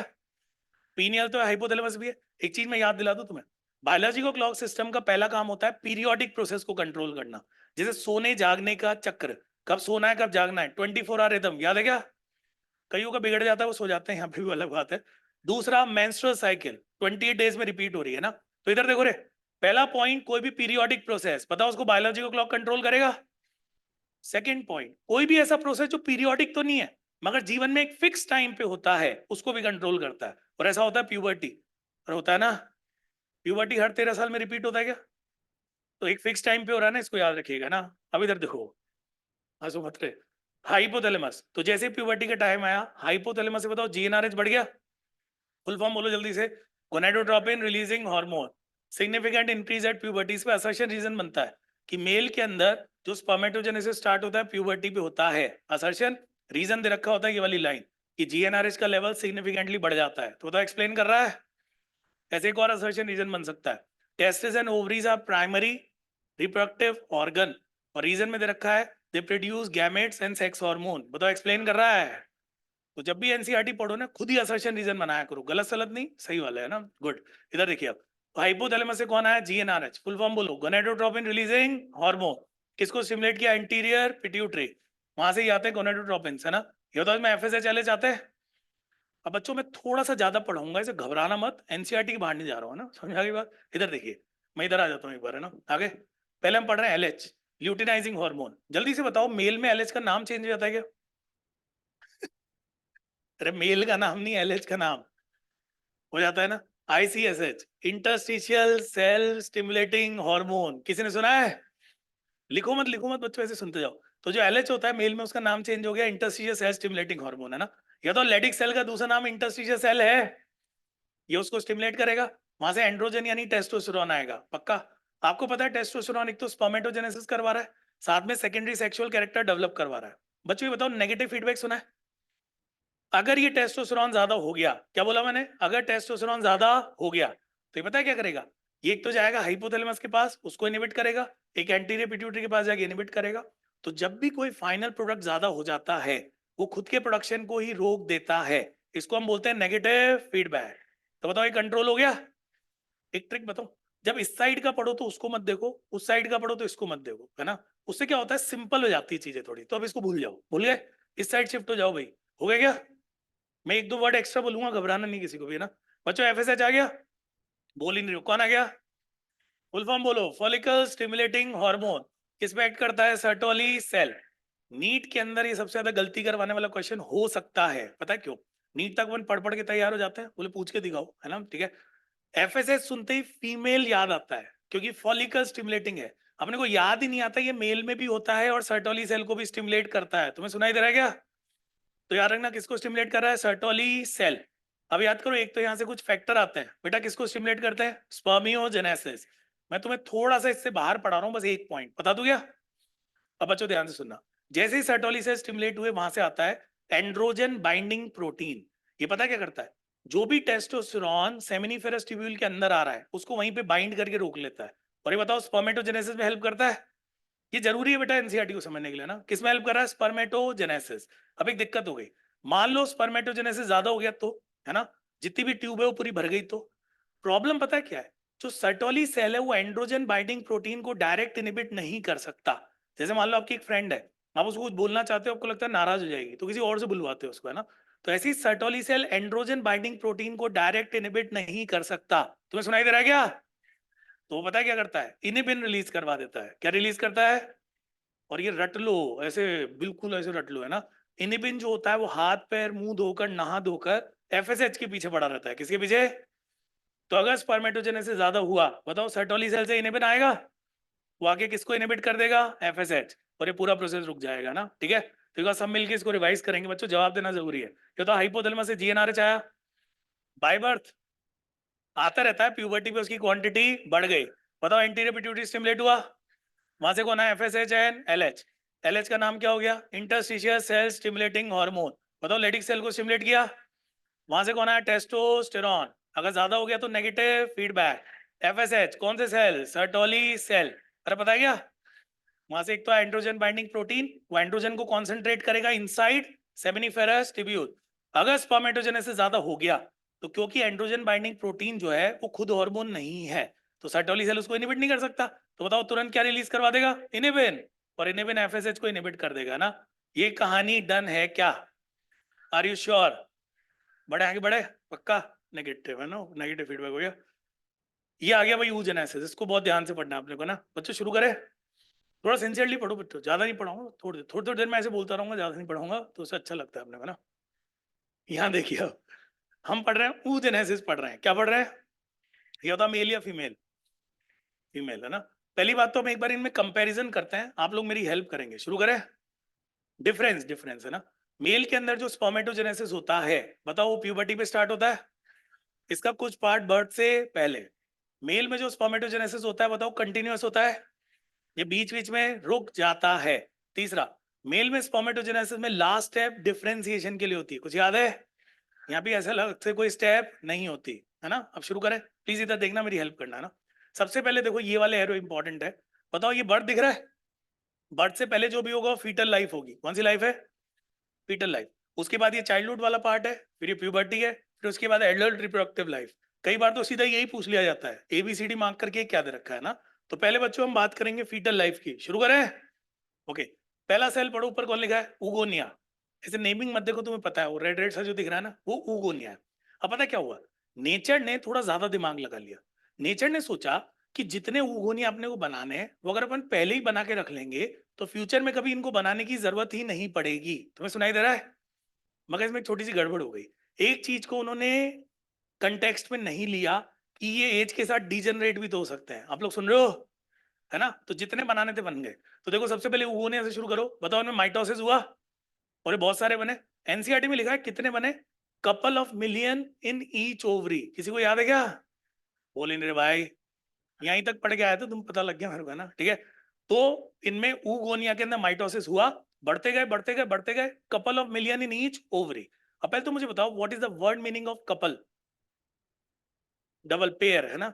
मगर बच्चों हिंदी में पता है क्या लिखा है एनसीईआरटी में, कुछ क्या लिखा है? तो अपन बोलने को तो ये बोल सकते हैं कि एक ओवरी में दो हैं, दूसरे में दो हैं, टोटल कितने हो गए, चार। मगर हिंदी एनसीईआरटी में लिखा है कुछ मिलियन। तो अपन क्यों पंगे ले एनसीईआरटी से, है ना। तो अपन बोल देंगे फ्यू। यहाँ पे कपल का मतलब क्या हो गया, फ्यू। अरे मान ले क्या, तो कुछ मिलियन हो जाते हैं, कुछ मिलियन, है ना, हो गए। अब अगला स्टेप तो आपको पता ही है, बताओ इसके अंदर ग्रोथ होती है? बोलो। दोबारा शुरू करते हैं बच्चों, सबसे पहले कौन था, उगोनिया। बताओ इनमें बहुत ज्यादा माइटोसिस हुआ, माइटोसिस हुआ, नंबर बढ़ता गया बढ़ता गया बढ़ता गया, कितना बड़ा? हाँ, couple of million in each ovary. ये बताओ बर्थ से पहले या बाद? पहले। बताओ अब इनमें ग्रोथ होके प्राइमरी oocyte बने? फिर से देखो प्राइमरी oocyte कहाँ पहुंचा दी है, यहाँ पहुंचा दी है ना, अरे यही होगा। ठीक है, अब ध्यान से सुनना, अगर आपको थोड़ा बहुत याद हो, ये बताओ मियोसिस 1 प्राइमरी में होता है या सेकेंडरी में होता है? प्राइमरी। तो जैसे ही प्राइमरी oocyte बने, इनमें मियोसिस 1 स्टार्ट हो चुका है। क्या स्टार्ट हो चुका है? और वो एक पर्टिकुलर स्टेज पे जाके अरेस्ट हो जाता है ना। कौन सी स्टेज पे अरेस्ट होता है? कौन सी? हाँ, बहुत बढ़िया। तो वो प्राइमरी oocyte बना, उसके अंदर फर्स्ट मियोसिस स्टार्ट हुआ, एक पर्टिकुलर स्टेज पे अरेस्ट हो गया ना। बताओ ये सारी कहानी बर्थ से पहले चल रही थी। अब ये फीमेल चाइल्ड है, फीमेल चाइल्ड का बर्थ हो चुका है, वो अरेस्टेड है ऑलरेडी। बताओ अरेस्टेड दिखाई दे रहा है? अरेस्टेड है। बर्थ हो गया, पूरा चाइल्डहुड बीत गया, प्यूबर्टी आ गई। तो अगर कोई आपसे पूछे कितने दिनों तक अरेस्टेड रहा, कई सालों तक अरेस्टेड रहा, बताओ 13-14 साल तक अरेस्टेड रहा। इस अरेस्ट को तोड़ने के लिए अपने को हार्मोन की जरूरत पड़ती है, जैसे एफएसएच, एलएच, सारे हार्मोन है ना। तो जैसे ही प्यूबर्टी का टाइम आता है, बताओ कभी ना कभी पहली मेंस्ट्रुअल साइकिल आएगी, आएगी ना। तो उस वाले की अपन बात कर रहे हैं। ओके, तो देखो बर्थ से पहले ये सब हुआ, प्राइमरी oocyte बन चुका है, अरेस्ट हो चुका है, बर्थ हो गया, चाइल्डहुड हो गया, प्यूबर्टी हो गया। जैसे ही प्यूबर्टी हुआ, हार्मोन आए, अरे आए, वो हार्मोन पता है क्या करेंगे? इस अरेस्ट को तोड़ेंगे। और जैसे ही अरेस्ट टूटेगा, बताओ मियोसिस 1 कंप्लीट हो गया। आपको पता है जब भी मियोसिस 1 कंप्लीट होता है, बताओ क्रोमोसोम नंबर हाफ हो जाते हैं। अरे 2 सेल बनते हैं क्या? तो देखो 2 सेल बने, एक बन गया सेकेंडरी oocyte, एक बन गया फर्स्ट पोलर बॉडी। अब आप सबके लिए क्वेश्चन है, पोलर बॉडी बनाना क्यों जरूरी था? मैं याद दिलाता हूँ, है ना। देखो एक्चुअल में पता है क्या था, ये जो है ना सेकेंडरी oocyte, ये थोड़ा लालची हो गया। ये क्या करना चाहता है, प्राइमरी oocyte का जो भी साइटोप्लाज्म था ना, वो पूरा खुद ही रखना चाहता है, क्योंकि इसको पता है आगे जाके इसको जरूरत पड़ेगी। अरे पड़ेगी, मगर एक दिक्कत है, क्रोमोसोम नंबर तो हाफ करना है ना, क्योंकि सारे क्रोमोसोम खुद ले गया तो दिक्कत हो जाएगी। तो क्या करता है, एक पोलर बॉडी बनाता है, उसको भरोसा दिलाता है कि तेरे को बराबरी का अधिकार मिलेगा, है ना। तो उसको आधे क्रोमोसोम देखता है, देता है, जैसे ही वो साइटोप्लाज्म मांगता है थोड़ा सा देके भगा देता है उसको, है ना। अरे सुनाई दे रहा है? तो फर्स्ट पोलर बॉडी बन गई, सेकेंडरी oocyte बन गया। ये बताओ यहाँ तक डन है क्या? पोलर बॉडी डिवाइड होती है नहीं होती, एनसीईआरटी को नहीं पता तो हमें भी नहीं पता, है ना, हम तो एनसीईआरटी है। ठीक है, अब इधर देखिए भाई, थोड़ा टेक्निकल बात है यहाँ पे ना, जोर से पढ़ो क्या लिखा है। मुझे बताओ जो ओव्यूलेशन होता है तो सेकेंडरी oocyte ही तो बाहर आता है। तो इधर देखिए, मेरे को हाथ से समझाना पड़ेगा ना। ये जो आपको दिखाई दे रहा है सेकेंडरी oocyte है, कौन है? मेरा जो हाथ दिख रहा है ये है ग्राफियन फॉलिकल, पूरा मैच्योर हो चुका है। कौन है ये इसके अंदर ऐसे रखा हुआ है ना। ठीक है, मेंस्ट्रुअल साइकिल अगर 28 डेज की है, तो बताओ 14 डे पे ओव्यूलेशन होता है। तो इतना याद रखना, ओव्यूलेशन पे सेकेंडरी oocyte बाहर आएगा। कौन बाहर आएगा? तो अगर आपसे कोई भी पूछे मियोसिस 1 कब कंप्लीट हुआ, बिफोर ओव्यूलेशन या आफ्टर ओव्यूलेशन? चलो बिफोर। ये तो ओव्यूलेशन में सेकेंडरी oocyte को बाहर आना जरूरी है, और सेकेंडरी oocyte बनने के लिए मियोसिस 1 का कंप्लीट होना जरूरी है। तो जब भी मियोसिस 1 कोई पूछेगा तो कब होगा? Before ovulation. ये कंप्लीट हुआ, उसका जैसे ही ओव्यूलेशन हुआ, बताओ सेकेंडरी oocyte बाहर आ गया। याद करो, ओवरी के ऊपर आया, बताओ उसको फिमरिया ने पिक किया, ऑस्टिया से अंदर गया, बताओ एम्पुला में पहुंच गया, वहां पे वेट करेगा स्पर्म का। अगर स्पर्म आया तो ये प्रोसेस आगे बढ़ेगा, अगर स्पर्म नहीं आया तो वहीं पे डीजनरेट हो जाएगा। और हर मेंस्ट्रुअल साइकिल में ये एक एक बार रिपीट होता रहता है ना। तो मेरी बात सुनाई दे रही है? तो देखो एक चीज समझाता हूँ, इधर देखो, साइकिल में पीछे आओ एक बार, है ना। बच्चों ये क्या लिखा है? Primary oocyte। तो एनसीईआरटी में लिखा है जैसे ही प्राइमरी oocyte बनता है ना, अरे बना, ओवरी के कुछ सेल आके उसको कवर कर लेते हैं, फॉलिकल बना लेते हैं। क्या बना लेते हैं? तो फीमेल के अंदर वो फॉलिकल जो बना, प्राइमरी फॉलिकल होता है ना।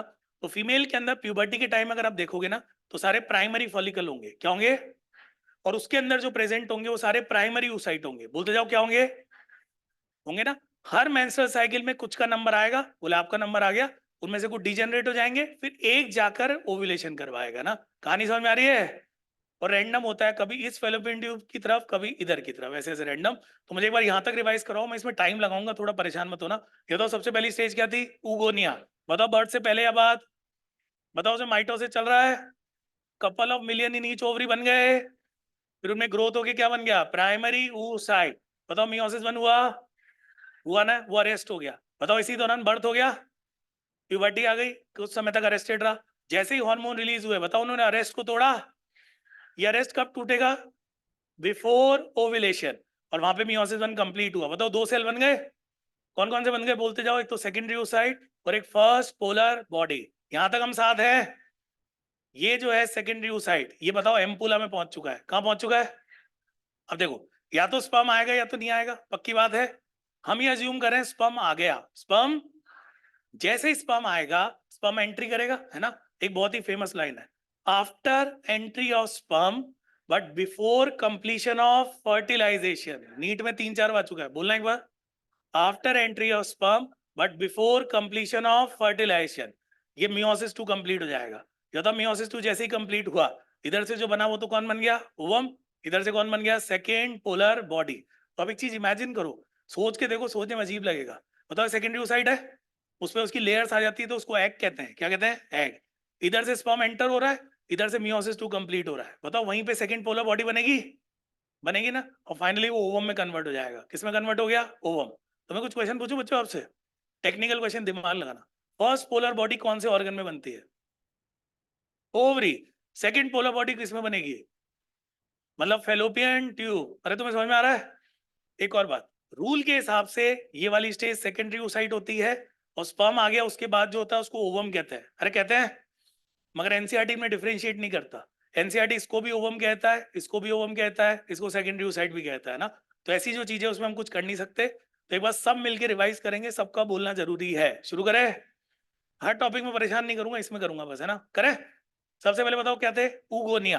बताओ उन्हें माइटोसिस हुआ, couple of million in each ovary. बताओ फिर वो ग्रोथ करके क्या बन गए, प्राइमरी। उसी समय बताओ फॉलिकल ने उनको कवर कर लिया, याद रखना इस बात को, है ना, ठीक है। अब बर्थ हो गया, मियोसिस 1 अरेस्टेड है, बर्थ हो गया, प्यूबर्टी आ गई। बताओ ये अरेस्ट टूटेगा, कौन तोड़ रहा है इसको, हॉर्मोन्स, है ना। ये जो कंप्लीट हुआ मियोसिस 1, बताओ बिफोर ओव्यूलेशन या आफ्टर, पक्की बात है। ये हुआ, उसके बाद सेकेंडरी oocyte बन गया, एक पोलर बॉडी बन गई। अगर स्पर्म आया तो ये प्रक्रिया आगे बढ़ेगी, स्पर्म नहीं आया तो आगे। और वो लाइन इंपॉर्टेंट याद कर लो, कब होता है meiosis 2 complete, after entry of sperm but before completion of fertilisation. Finally complete होगा, वो बना, सेकंड पोलर बॉडी बन गई ना। चलो बच्चों वही वाले क्वेश्चन सॉल्व करो।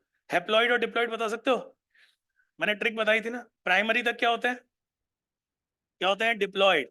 और उसके बाद वाले क्या हो जाते हैं, हैप्लॉइड। फिर आप सबकी सलाह लेना चाहता हूँ मैं ना, ये तो इस डायग्राम में प्राइमरी यही तो होगा, बोलो भाई। तो यहां तक सारे हैं, तो कैसी कंडीशन होगी, 2n, उसके बाद कंडीशन n। एक और डिफरेंस इधर देखो, ये बताओ स्पर्मेटोजेनेसिस याद है, उसमें एक बार में कितने स्पर्म बन रहे थे, यहाँ पे कितने बनते हैं। तो यहाँ के क्वेश्चन भी आसान हो जाते हैं ना। कोई भी अगर तुमसे ये पूछे कि एक प्राइमरी oocyte कितने ओवम बनाएगा, सेकेंडरी भी कितने बनाएगा, बनाएगा ना। और एक चीज जो आप गलती करते हो, जब आप हेप्लॉइड सेल गिनोगे ना, कौन से, उसमें पोलर बॉडी को भी काउंट करना है ना। अरे कर लोगे, तो एक बार मुझे बता दो ताकि तसल्ली हो जाए, हेप्लॉइड कौन कौन है, ओवम है, सेकंड पोलर बॉडी है, फर्स्ट पोलर बॉडी है, और सेकेंडरी oocyte है। ये बताओ ये टॉपिक डन है क्या, वेरी गुड, आगे बढ़ते हैं। ये जो दे रखा है ना बच्चों, ये फॉलिकल दे रखा है, एक बार मैं चेक कर लेता हूँ, यहाँ पे मेंस्ट्रुअल साइकिल है ये। चलिए पीछे आ जाते हैं ना। हाँ ये लाइन, ये पैराग्राफ इंपॉर्टेंट है, ऊपर वाला पढ़ना एक बार, ये ऊपर वाला पैराग्राफ पढ़ो। During embryonic development couple of million gamete mother cell oogonia are formed in each foetal ovary. बच्चों दिखाई दिया, अभी मैंने बताया था ना। सेकंड पढ़ो, no more oogonia are formed और added after birth. This is very important, है ना। अब बच्चों हम फॉलिकुलोजेनेसिस पढ़ेंगे, पढ़े, शुरू करते हैं। देखो आज मोस्ट प्रोबेबली मैं बताता हूँ कि मेंस्ट्रुअल साइकिल कंप्लीट होगा वहां तक पढ़ाऊंगा आपको, है ना, चलेगा, है ना। मेंस्ट्रुअल साइकिल कंप्लीट तक तो पढ़ेंगे, फिर हम असेस करेंगे कि कितना टाइम है, क्या है क्या नहीं, है ना। ज्यादा नहीं बचा, 2 ही तो टॉपिक बचे हैं। एक बचा है फॉलिक्यूलोजेनेसिस, और एक क्या बचा है, मेंस्ट्रुअल साइकिल। थके तो नहीं, वेरी गुड, बहुत ही बढ़िया बैच है जो भी है, मिक्सचर है सबका, है ना। हाँ बच्चों यहाँ से शुरुआत होती है कहानी की, है ना। हो गई शुरू, रेस्पॉन्स कम हो गया तुम्हारा, थक गया, नहीं थका ना, गुड, ओके। सामने देखो बच्चों, अब थोड़ा सा टेक्निकल बातें होगी, थोड़ी समझने की बातें होगी, प्लीज सामने देखिए बोर्ड की तरफ, कोई भी स्लाइड देख लो, आपकी मर्जी होता है ना। प्राइमरी फॉलिकल से शुरू करते हैं बच्चों, अगर आपको थोड़ा सा याद हो, ये बताओ वो oogenesis याद है, जिसमें उसमें प्राइमरी oocyte बना था, जोर से बोलो क्या बना था, ओवरी के सेल ने आके उसको कवर कर लिया था, और ये कवरिंग का नाम बन गया था प्राइमरी फॉलिकल। तो वहीं से कहानी की शुरुआत हो रही है बच्चों। प्राइमरी फॉलिकल दिखाई दे रहा है, पढ़ो एक बार, primary oocyte surrounded by layer of granulosa cell. और इनका नंबर पढ़ो, 6000 है, 60,000 है, 60,000 से 80,000 इन ओवरी, ईच ओवरी। और ये at the time of puberty दे रखा है। तो इसमें आपको पता है कैसे अटकाते हैं, अगर ओवरी पूछेंगे तो बताओ ये आएगा, फीमेल पूछते ही बताओ डबल हो जाएगा, तो इस बात को याद रखना। तो पता है ज्यादातर बच्चे इसी पे अटकते हैं, तो मैं एक बार फिर से रिपीट कर रहा हूँ, प्लीज सुनिएगा इसको, है ना। ये जो आपको दिखाई दे रहा है ये है प्राइमरी oocyte, क्या है बच्चों? और ये है प्राइमरी फॉलिकल। बताओ इनकी बात हो रही है। तो मुझे एक बात बताओ, जब बर्थ होगा किसी फीमेल, ये प्यूबर्टी के टाइम का डेटा दे रखा है ना? जब बर्थ होगा क्या होगा? तो बताओ इनकी क्वांटिटी ज्यादा रही होगी या कम रही होगी? समय के साथ ही डिजेनरेट होते हैं, फॉलिकुलर एट्रेसिया, पक्की बात है। चलो आगे बढ़ते जाते हैं, है ना? धीरे धीरे इनमें चेंजेस आएंगे, और ये चेंजेस पता है कब आएंगे? जब हार्मोन का इफेक्ट आना शुरू होगा, एफएसएच एलएच, है ना? ठीक है, धीरे धीरे चेंजेस आएंगे। बताओ प्राइमरी फॉलिकल किस में कन्वर्ट हुआ? जोर से बोलो। Secondary follicle. बच्चों जैसे ही सेकेंडरी फॉलिकल बना, एक तो उसमें ज्यादा लेयर आ गई, है ना? और दूसरा डेवलपमेंट ऑफ थीका लेयर, एक थीका लेयर डेवलप हो गई। कौन सी लेयर? ये आगे जाके डिवाइड होगी, थीका एक्सटर्ना और थीका इंटरना। एक चीज और याद रखना, ये सेकेंडरी वाली जो स्टेज होती है ना, यहाँ पे इनिबिन भी रिलीज होता है। क्या रिलीज होता है? क्या करता है वो पता है? वो एफएसएच जो होता है ना, उसको लिमिट में रखता है। बच्चों एक कॉन्सेप्ट समझो, एफएसएच जो होता है वो क्या करता है, शुरू में एक से ज्यादा फॉलिकल को डेवलप करना शुरू कर देता है। और आप सोचो अगर सारे डेवलप हो गए तो ओव्यूलेशन एक से ज्यादा हो जाएगा, दिक्कत हो जाएगी ना? तो जैसे ही ये स्टेजेस आगे बढ़ती है, कहीं से इनिबिन आता है। क्या आता है?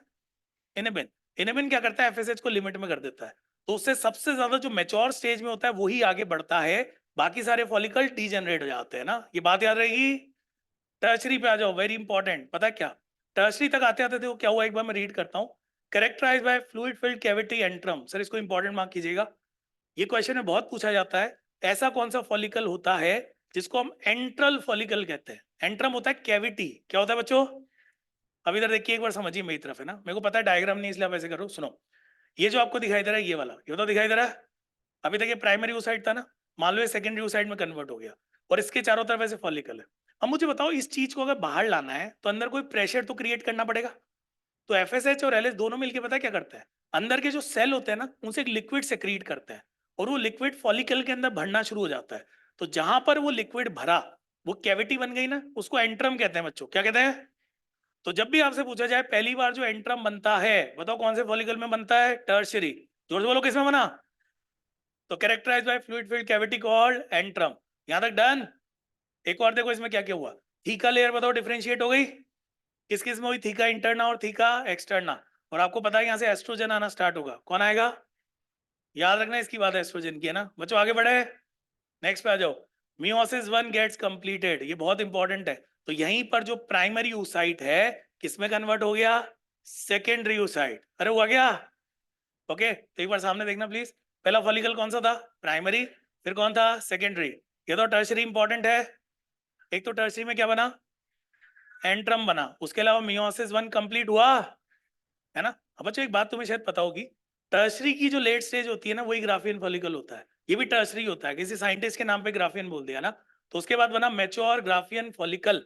ये बताओ, ओव्यूलेशन का टाइम हम नजदीक आ चुका है, फाइनली एलएच का लेवल बढ़ेगा, वो ओव्यूलेशन करवा देगा ना। तो एक बार अपन सब मिलके इसको जल्दी से रिवाइज कर लेते हैं। ये बताओ प्राइमरी शुरू हुआ, ये बताओ प्यूबर्टी के टाइम हर ओवरी में कितने थे?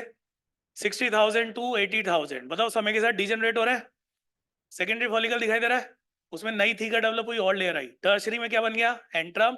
ये तो मियोसिस वन कंप्लीट हो गया, और फाइनली उसी की स्टेज होती है ग्राफियन फॉलिकल। अब बताओ जब भी ओव्यूलेशन होगा, बताओ सेकेंडरी oocyte तो बाहर चला गया, जो बच गया उसी को अपन आगे जाके क्या बोल देते हैं? Corpus luteum. जोर से बोलो क्या बोलते हैं? और जब कॉपर ल्यूटियम आगे जाके डिजेनरेट हो जाता है तो कॉर्पस एल्बिकेंस। तो एक बेसिक आइडिया है, इसका डायग्राम समझेंगे अपन, है ना? इस पे बाद में आएंगे बच्चों, इसको बचा लो। इस डायग्राम पे आ जाओ भाई, मैं ट्रिक से याद कराऊंगा, प्लीज थोड़ी हेल्प करना मेरी, है ना? शुरू करें। क्या डायग्राम है एक बार पढ़ो, diagrammatic section view of ovary. Ovary दिखाई दे रहा है आपको, है ना? ठीक है बच्चों, तुम पता है क्या करना, जब भी ऐसा डायग्राम दिखे तुम सोच रहे होंगे रेड वाले से याद कर लेंगे, ब्लू से याद कर लेंगे, दोनों ब्लैक दिखेगी आपको, पहली बात तो, है ना? तो एक ऐसा फॉलिकल जो ब्लड वेसल को टच कर रहा होगा, बताओ फॉलिकल ब्लड वेसल को टच कर रहा है? नाम पढ़ो उसका, क्या है? प्राइमरी। तो पहले तो याद कर लो, प्राइमरी फॉलिकल वो है जो ब्लड वेसल को टच कर रहा है। अरे कर रहा है। अब पता है थोड़ा सा ट्रिकी करना पड़ेगा, सीधा इधर आ जाओ इधर। ये बताओ ये फॉलिकल आसानी से पहचान में आ रहा है? तो ये जो फॉलिकल पहचान में आ रहा है, इसका नाम पढ़ो, क्या है? Graafian follicle. समझ में आ जाएगा?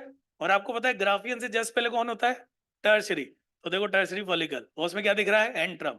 बच्चों को डाउट आता है ये एंट्रम नहीं है क्या? है, मगर पहली बार वहां बना ना, इसलिए उसको अपन प्रायोरिटी दे रहे हैं ना। तुम्हें सुनाई दे रहा है? तो चलो बिना देखे पहचानो, ब्लड वेसल को टच कौन कर रहा था? सबसे इधर इधर कौन था? उससे पहले कौन था? Are you sure? बहुत बढ़िया। उसके बाद ओव्यूलेशन हुआ, रूल के हिसाब से तो ये सेकेंडरी oocyte बाहर आना चाहिए, मगर एनसीईआरटी बोलता है इनको क्या ही पता होगा, कुछ भी बोल दो है ना, तो ओवम बोल देते हैं। क्या बोल दिया? और फाइनली आपको पता है कॉपर ल्यूटियम, अलग अलग स्टेज होती है बच्चों, कॉपस हेमरेजिकम ऐसे करके कॉपर ल्यूटियम बन गया, बन गया। फाइनली अगर ये डीजनरेट हो जाता है, इधर दिख रहा है कुछ ये पड़ा हुआ है, ये कौन होगा? Corpus albicans.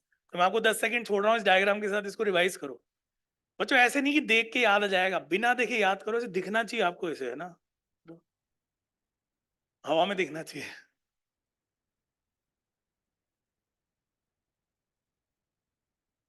अभी डन है? तो बच्चों मुझे एक बात बताना, oogenesis समझ में आया? फॉलिकुलोजेनेसिस का आइडिया समझ में आया? है ना? अब इसको क्यों समझना जरूरी है, पता लगेगा आपको। ये जो दे रखा है इस पे आते हैं पहले तो अपन, है ना। हाँ भाई, इससे शुरू करते हैं। मेंस्ट्रुअल साइकिल पढ़ेंगे, प्लीज इसको सिंसियरली पढ़ना, है ना। मेरे को पता है बैठे बैठे बोर हो जाते हैं, कई बच्चों की तो नींद भी पूरी हो गई है, बहुत गहरी नींद में एक दो तो। शुरू करें? ओके, इधर देखिए, इधर रेस्पॉन्स है ना बच्चों, रेस्पॉन्स है ना, ठीक है। पहली बात, जो मेंस्ट्रुअल साइकिल होता है बताओ, एक साइक्लिकल इवेंट होता है ना। तो cycle of event starting from one menstruation till the next, ठीक है। ये पढ़ो, मेंस्ट्रुअल साइकिल जब शुरू होती है उसको क्या कहते हैं? मिनार्क। और जब उसका सीजेशन होता है क्या कहते हैं? मेनोपॉज। हर बुक में मेनोपॉज का ड्यूरेशन अलग अलग दे रखा है, मगर एनसीईआरटी में लिखा है अराउंड 50 ईयर्स। बच्चों आपसे क्वेश्चन पूछूं, फीमेल में जब मेनोपॉज होता है तो ऑस्टियोपोरोसिस के चांसेस, तो कौन से हार्मोन की कमी हो जाती होगी? ईस्ट्रोजन, याद है क्या? वेरी गुड, है ना। नेक्स्ट पे आइए, फीमेल प्राइमेट्स में होता है, प्राइमेट जो होता है आप कहीं और पढ़ लेते हो, ये तीन नाम याद करो, मंकीज में होता है, एप्स में होता है और ह्यूमन। इसमें से क्वेश्चन आ सकते हैं all of the about type के, है ना, ठीक है। एक बार इसको रीडिंग कर ले, पढ़ना एक बार बच्चों मेरे साथ। Menstrual cycle represent changes in ovary and uterus which are induced by changes in level of pituitary and ovarian hormone. बच्चों देखो, ट्रिक सुनो, ट्रिक मेंस्ट्रुअल साइकिल याद करने की ना, अपने को तीन चीजें एक साथ कनेक्ट करनी है। पहला है हार्मोन, कौन है? दूसरा है ओवेरियन इवेंट, जोर से बोल, कौन है? ओवेरियन इवेंट के अंदर वो आते हैं जो भी अपने पढ़े थे ना, फॉलिकुलोजेनेसिस, याद है क्या? और तीसरा आता है यूट्राइन इवेंट, यूट्रस में जो इवेंट होते हैं ना, क्या क्या बोला मैंने? पहला हार्मोन, ओवेरियन इवेंट और यूट्राइन इवेंट, ये तीन चीजें अपन कनेक्ट करेंगे आपस में ना। तो एक बार तो अपन इंट्रोडक्शन पढ़ रहे हैं।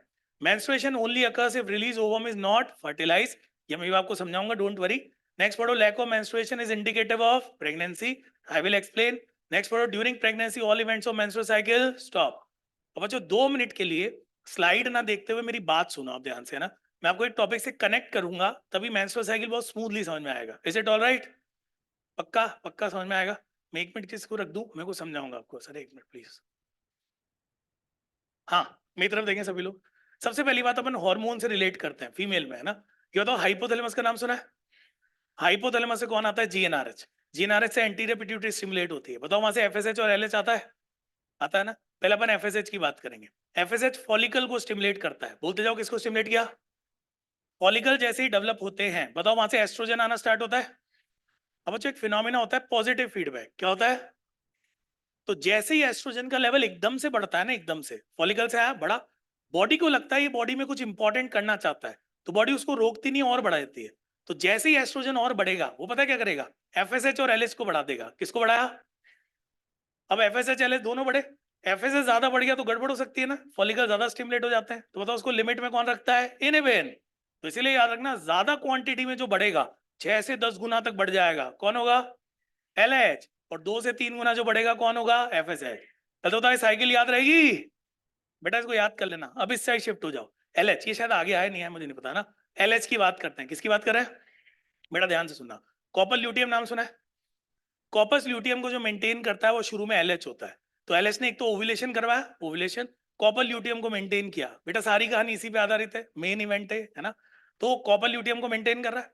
कॉपर ल्यूटियम से एस्ट्रोजन आता है, प्रोजेस्ट्रॉन आता है, कुछ और भी आता होगा बाद में देखेंगे ना। तो अभी के लिए याद रखो, एस्ट्रोजन और प्रोजेस्ट्रॉन। अरे आ गए दोनों। ये दोनों मिलके क्या कर रहे हैं? यूट्रस को प्रिपेयर कर रहे हैं प्रेगनेंसी के लिए। किसके लिए? प्रेगनेंसी। अब एक छोटी सी दिक्कत है, रूल ये कहता है कि एस्ट्रोजन प्रोजेस्टेरोन जब भी साथ आते हैं, ये नेगेटिव फीडबैक देते हैं। क्या देते हैं?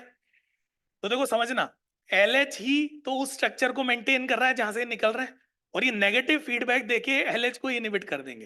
यानी नेगेटिव फीडबैक देंगे, जीएनआरएच एफएसएच एलएच को इनहिबिट कर दिया। बताओ इससे कुछ होगा? कॉपर ल्यूटियम को अब कोई मेंटेन करने वाला नहीं बचेगा। और अगर एलएच गया तो कॉपर ल्यूटियम मेंटेन नहीं होगा, कॉपर ल्यूटियम डीजनरेट होगा, तो मुझे तो एस्ट्रोजन प्रोजेस्टेरोन का लेवल कम हो जाएगा। और जैसे इनका लेवल कम होगा, प्रोजेस्टेरॉन के भरोसे ही तो यूट्रस में सारे इवेंट आ रहे थे, है ना? यूट्रस की लाइनिंग फॉल ऑफ होना स्टार्ट हो जाएगी, है ना? तो इतना याद रखना है कि सब तभी होगा जब प्रेगनेंसी ना हो। मैं समझाऊंगा प्रेगनेंसी क्या करती है ना। तो एक फेमस क्वेश्चन है, मेंस्ट्रुअल साइकिल में जो ब्लीडिंग फेज आता है कौन से हार्मोन की कमी से आता है? प्रोजेस्टेरॉन। कौन सा? तो बच्चों एक बार इवेंट मुझे रिवाइज कराओ, इसके बिना पढ़ने का फायदा नहीं है। शुरू करें। ओके, फीमेल की बात कर रहे हैं। ये तो हाइपोथैलेमस से कौन आया? जीएनआरएच। एंटीरियर पिट्यूटरी को स्टिमुलेट किया, वहां से कौन आया? एफएसएच और एलएच। एफएसएच ने फॉलिकल को डेवलप किया, वहां से बताओ एस्ट्रोजन आया, ये तो पॉजिटिव फीडबैक दिया। वो जो पॉजिटिव फीडबैक होगा उससे एफएसएच भी बढ़ेगा और एलएच भी बढ़ेगा। ज्यादा कौन बढ़ेगा? क्योंकि एफएसएच को लिमिट में कौन रखेगा? पक्का इस साइड शिफ्ट हो जाओ। ओव्यूलेशन किसने करवाया? एलएच ने करा। कॉपर ल्यूटियम को मेंटेन भी किसने किया? अरे किया। फाइनली कॉपर ल्यूटियम से कई हार्मोन होते हैं, पढ़ लेंगे। एस्ट्रोजन प्रोजेस्टेरोन आया, ये दोनों यूट्रस में ग्रोथ कर रहे हैं, मगर इनकी एक बुरी आदत है, बताओ नेगेटिव फीडबैक देते हैं। तो इन्होंने जीएनआरएच, एफएसएच, एलएच ऐसे हार्मोन को इनहिबिट कर दिया जो इनको रिलीज करवा रहा था, है ना? तो एलएच इनहिबिट हो गया, उसके इनहिबिट होते कॉपर ल्यूटियम डिजेनरेट हुआ, इन दोनों हार्मोन की कमी हो गई, ब्लीडिंग फेज स्टार्ट हो गया ना। अब दूसरा केस सुनो, अगर प्रेगनेंसी हो गई तो क्या होगा ना? आप लोग यहीं पे हो? ओके, अब देखो क्या होगा। ये अपनी आदत से तो सुधरेंगे नहीं, ये तो नेगेटिव फीडबैक देंगे, है ना? मगर अगर प्रेगनेंसी हो गई तो प्रेगनेंसी होते ही याद करो एक हार्मोन रिलीज होता है HCG, human chorionic gonadotropin hormone. ये तो नाम सुना है। वाकई वही काम कर देता है जो एलएच कर रहा था। तो एलएच तो गया और उसके जाते ही एचसीजी आ जाएगा, बोले घबरा मत मैं संभाल लूंगा, है ना? वो आके कॉपर ल्यूटियम को मेंटेन कर लेगा। अगर कॉपर ल्यूटियम मेंटेन हो गया तो अब एस्ट्रोजन प्रोजेस्टेरोन का लेवल कम नहीं होगा, और अगर लेवल कम नहीं होगा तो ब्लीडिंग फेज नहीं आएगा। तो इसलिए याद करो, अगर प्रेगनेंसी हो जाती है तो कॉपर ल्यूटियम डिजेनरेट नहीं होता, मेंस्ट्रुअल साइकिल के इवेंट भी नहीं होते। मैं बहुत देर से चिल्ला रहा हूँ, मेरी बात कुछ समझ में भी आ रही है क्या? ये कॉन्सेप्ट बहुत इंपॉर्टेंट है भाई, इसको याद रखना एक बार, है ना? दो चीज याद रखो, एक पॉजिटिव नेगेटिव वाला। आगे बढ़े। Okay, thank you sir. हाँ बच्चों, नेक्स्ट पॉइंट पे आते हैं। ये बताओ मैंने अभी बताया था, सही बताओ, सबको पता है? ओके, ये जो दे रखा है ना बच्चों, मेंस्ट्रुअल हाइजीन है। आपके बोर्ड एग्जाम के अंदर इससे रिलेटेड कुछ क्वेश्चन आ सकता है, टाइम मिले तो एक बार पढ़ लेना इसको, कि जो सैनिटरी पैड होते हैं उसको कैसे डिस्पोज करना है, कब उसको चेंज करना है, टेक बात और ये सब, है ना? ये तो पढ़ लोगे तो मेन कॉन्सेप्ट पे आते हैं प्लीज, है ना? इधर देखिए, इस डायग्राम से मैं आपको ऑलमोस्ट सारी चीजें समझा दूंगा। बच्चों शुरू करें, प्लीज इधर देखना मेरी तरफ, यहाँ पे यहाँ से शुरू करेंगे ना। बेटा थोड़ी देर सबका ध्यान इधर, कुछ नहीं बाकी कुछ नहीं, कुछ एग्जिस्ट ही नहीं करता, बस ये एग्जिस्ट करता है ना, ठीक है? बच्चों यहाँ नीचे जो दे रखा है ये यूट्राइन इवेंट्स है। कौन से इवेंट है? ये जो दे रखे हैं ये ओवेरियन इवेंट है। कौन सा इवेंट है? और हार्मोन वाले तो आपको अलग से दिख ही रहे हैं सारे, है ना? तो मैं क्या करूंगा, पहले इसी डायग्राम में सब कुछ आपको समझा दूंगा। शुरू करें। ओके, बच्चों अभी इमेजिन करो जो पिछली मेंस्ट्रुअल साइकिल थी, पिछली मेंस्ट्रुअल साइकिल, है ना, ठीक है? उस मेंस्ट्रुअल साइकिल के अंदर यूट्रस को पूरा प्रिपेयर किया गया था, क्योंकि बॉडी को लगता है कि प्रेगनेंसी हो सकती है। तो बताओ यूट्रस पूरा प्रिपेयर हुआ था? तो इधर देखो, यूट्रस इधर थिकनेस एकदम बढ़ चुकी थी, है ना, ठीक है? प्रेगनेंसी नहीं हुई तो आपको पता है कॉपर ल्यूटियम डिजेनरेट हुआ, तो बताओ प्रोजेस्टेरोन की कमी हुई। उसकी कमी की वजह से जो एंडोमेट्रियम के सेल थे वो शेड ऑफ होना शुरू हो जाते हैं ना। ये मैं क्यों बता रहा हूँ, क्योंकि साइकिल आपस में जुड़ी होती है। तो जब पिछली साइकिल पढ़ोगे तो बताओ तभी तो इससे कनेक्ट होगी, तो अपन इससे कनेक्ट कर देते हैं ना। तो बच्चों इधर देखो, मेंस्ट्रुअल साइकिल का जो पहला फेज होता है मेंस्ट्रुअल फेज, 1 से लेके 5 दिन तक, बताओ उसमें ब्लीडिंग होती है। ये कौन सा एंडोमेट्रियम टूट रहा है? जो पिछली साइकिल में बना था। अरे याद है क्या? तो पिछली साइकिल में जो बना था वहां पे प्रोजेस्टेरॉन एकदम से कम हो गया, तो ये टूटना स्टार्ट हो जाता है। और जब ये बन रहा था ना बच्चों, उस समय इसमें नई नई ब्लड वेसल बनी थी, तो जब ये टूटेगा तो बताओ ब्लड वेसल भी तो टूटेगी, तो यहाँ पे ब्लीडिंग होनी स्टार्ट हो जाती है ना। तो पहले से लेके 5वें दिन तक मेंस्ट्रुअल फेज कहते हैं, ये आगे लिखा हुआ आएगा। और उसमें जो ब्लीडिंग वाला पार्ट होता है उसको मेंसेस कहते हैं। क्या कहते हैं? ठीक है, तो आप देखो इधर ये ब्लीडिंग फेज यहाँ पे दिख रहा है ना। अब बच्चों कुछ टेक्निकल बातें समझाऊंगा, सुनना। ये जो शुरुआत के 5 दिन होते हैं ना, इस समय सारे की सारे हार्मोन का लेवल कम होता है। कौन कौन से? एस्ट्रोजन कम, प्रोजेस्टेरॉन कम, एफएसएच कम, एलएच कम। मैं बताऊंगा, डोंट वरी, अभी के लिए याद रखो सबका लेवल कम है। इसमें एक चीज ये समझनी है कि जो एफएसएच और एलएच कम है ना, वो एस्ट्रोजन प्रोजेस्टेरॉन की वजह से कम है। किसकी वजह से कम है? प्रोजेस्टेरॉन। पक्का इसको ये समझो, मैंने तुम्हें डांट के बोला कि कोई अपनी जगह से नहीं हिलेगा, ठीक है? तुमने मेरी बात मान ली, अब मैं घर चला गया, तो बताओ तुम्हारा डर भी तो खत्म हो गया। बोलो भाई, तुम आराम से घूम रहे हो कहीं पे भी, है ना? तो मैं ये कहना चाह रहा हूँ, एफएसएच और एलएच जो कम हुए थे, बताओ वो एस्ट्रोजन प्रोजेस्टेरॉन की वजह से कम हुए थे। तो शुरू में तो डर रहेगा, शुरू में कम रहेंगे, मगर धीरे धीरे एफएसएच एलएच को रियलाइज होगा कि एस्ट्रोजन प्रोजेस्टेरोन तो बचे ही नहीं है, क्योंकि कॉपर ल्यूटियम तो डिजेनरेट हो चुका है। अरे तुम्हें याद है?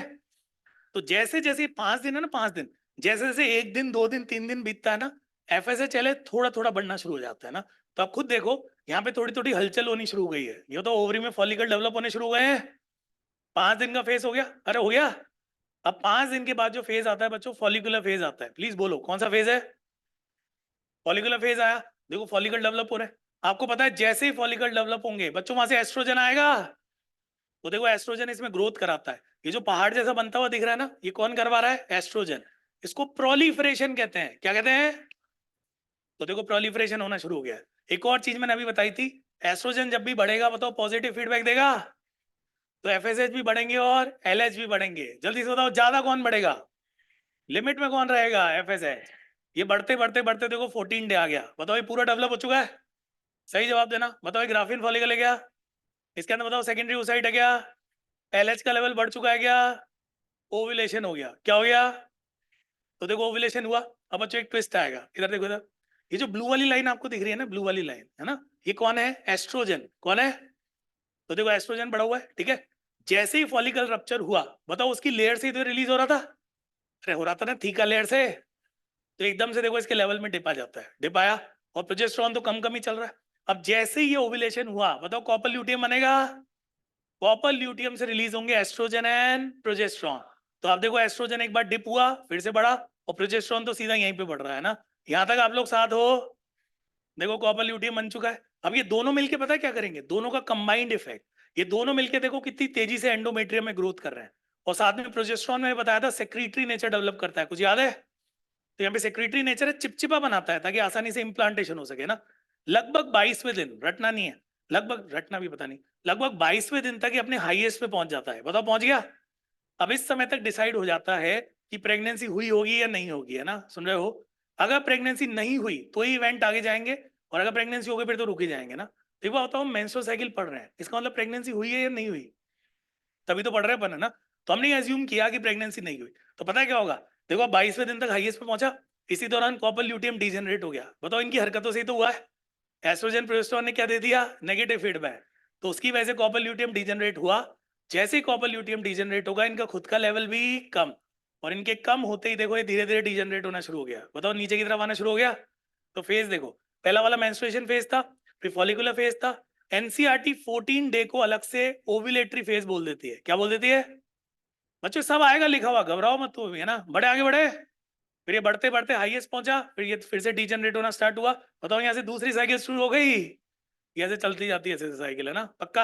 अब मैं आपको कुछ समझाऊंगा, पहले आप हवा में समझेंगे। चीटिंग नहीं, उधर कोई नहीं देखेगा, मेरे को पता है देखोगे तुम, है ना। बोलो।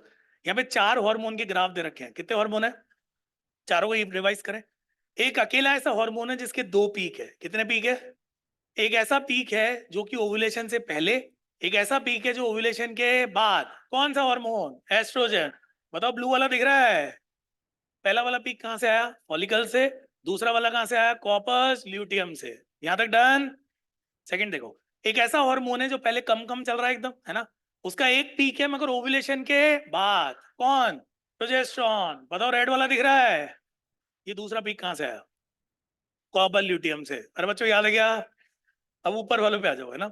ऊपर वाले में देखो 2 हार्मोन है, दोनों का जो पीक आ रहा है ओव्यूलेशन से पहले आ रहा है। एक का पीक बहुत बड़ा है, एक का पीक छोटा है। बड़ा वाला कौन? छोटा पीक कौन? तो बच्चों ये डायग्राम समझ में आया? इंपॉर्टेंट डायग्राम है, मैं आपको 10 सेकंड छोड़ रहा हूँ, इसका सो मत जाना, पढ़ो एक बार इसको, रिवाइज करो, रिवाइज। फिर नेक्स्ट पे आएंगे अपन, इसी चीज को रिवाइज करेंगे दोबारा से, है ना।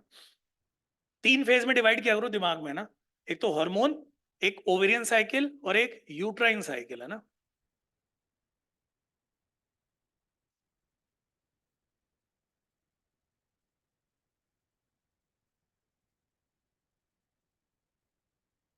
तुम सोच रहे हो क्या कर रहे हो? कुछ नहीं करना, रिवाइज करना था, चलो वापस से आ गई पूरी चीज, है ना। बोले बच्चों, ये पढ़ाने के बाद मैं आपसे पूछूंगा कि और पढ़ना चाहते हो क्या, है ना। नहीं अभी पूछा नहीं है मैंने। मैं पूछूंगा, सामने देखो। वैसे मोस्ट प्रॉब्लली मैं यहीं तक पढ़ाऊंगा आज, बचा हुआ पार्ट थोड़ा वो कल खत्म करेंगे, उसमें रिप्रोडक्टिव हेल्थ भी आएगा। बचा हुआ इधर देखो, इधर सामने देखिए। बच्चों ये पूरा अपन ने बना दिया, बताओ 28 डेज का मान ले। फिक्स नहीं होता इतना, हो 28 डेज मान लेते हैं ना, बोलते जाओ। पहले दिन से लेके 5वें दिन तक बताओ मेंस्ट्रुअल फेज होगा। बताओ सारे हार्मोन का लेवल अभी कम कम होगा। ये बताओ धीरे धीरे एफएसएच और एलएच बढ़ना शुरू होंगे, क्योंकि अब एस्ट्रोजन प्रोजेस्टेरोन का कोई इनिबिशन नहीं है। नेक्स्ट फेज पे आ जाओ, बताओ फॉलिकुलर फेज आ गया, regeneration of endometrium through proliferation. Trick पता है क्या है? जब भी प्रोलिफरेशन आता है ना तो एस्ट्रोजन को ज्यादा प्रायोरिटी मिलती है ना, जब भी सेक्रेटरी ऐसे फेज आते हैं तो किसको मिलती है? प्रोजेस्टेरॉन। चलो इधर पढ़ो, formation of mature Graafian follicle, secretion of FSH and LH gradually increases which increase follicular development। और लास्ट पॉइंट पढ़ो जोर से, increases secretion of estrogen from growing follicle। अरे पढ़ा था अभी। नेक्स्ट पे आ जाओ, 14 डे ओव्यूलेटरी फेज, नीचे दिख रहा है बच्चों, नीचे दिखता है क्या वहां तक का? Ovulatory phase. बताओ एलएच और एफएसएच का सर्ज हुआ, किसका ग्राफ ज्यादा ऊंचा था, किसका नीचे था? रप्चर ऑफ ग्राफियन फॉलिकल हुआ, रिलीज ऑफ सेकेंडरी oocyte। बच्चों देखो इन चीजों में टाइम वेस्ट मत करना कि इसको ओवम बोले या सेकेंडरी oocyte बोले, एनसीईआरटी दोनों बोल रहा है तो हम कौन होते हैं फिर, है ना? बढ़े आगे बढ़े, मुझे बताओ कॉपर ल्यूटियम बन चुका है, तो फेज का नाम ल्यूटियल फेज, जोर से बोलो क्या नाम है?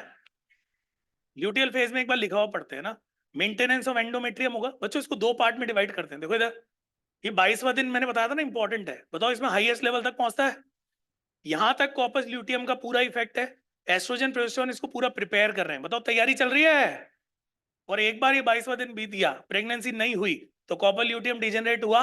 बताओ इन हार्मोन का लेवल कम होना स्टार्ट हो गया, तो इसलिए दो में डिवाइड करा है। बच्चों एक चीज बहुत इंपॉर्टेंट बोलूं, आप बोलोगे हर चीज के लिए इंपॉर्टेंट बोलते हो, है इंपॉर्टेंट, मैं क्या करूँ ना।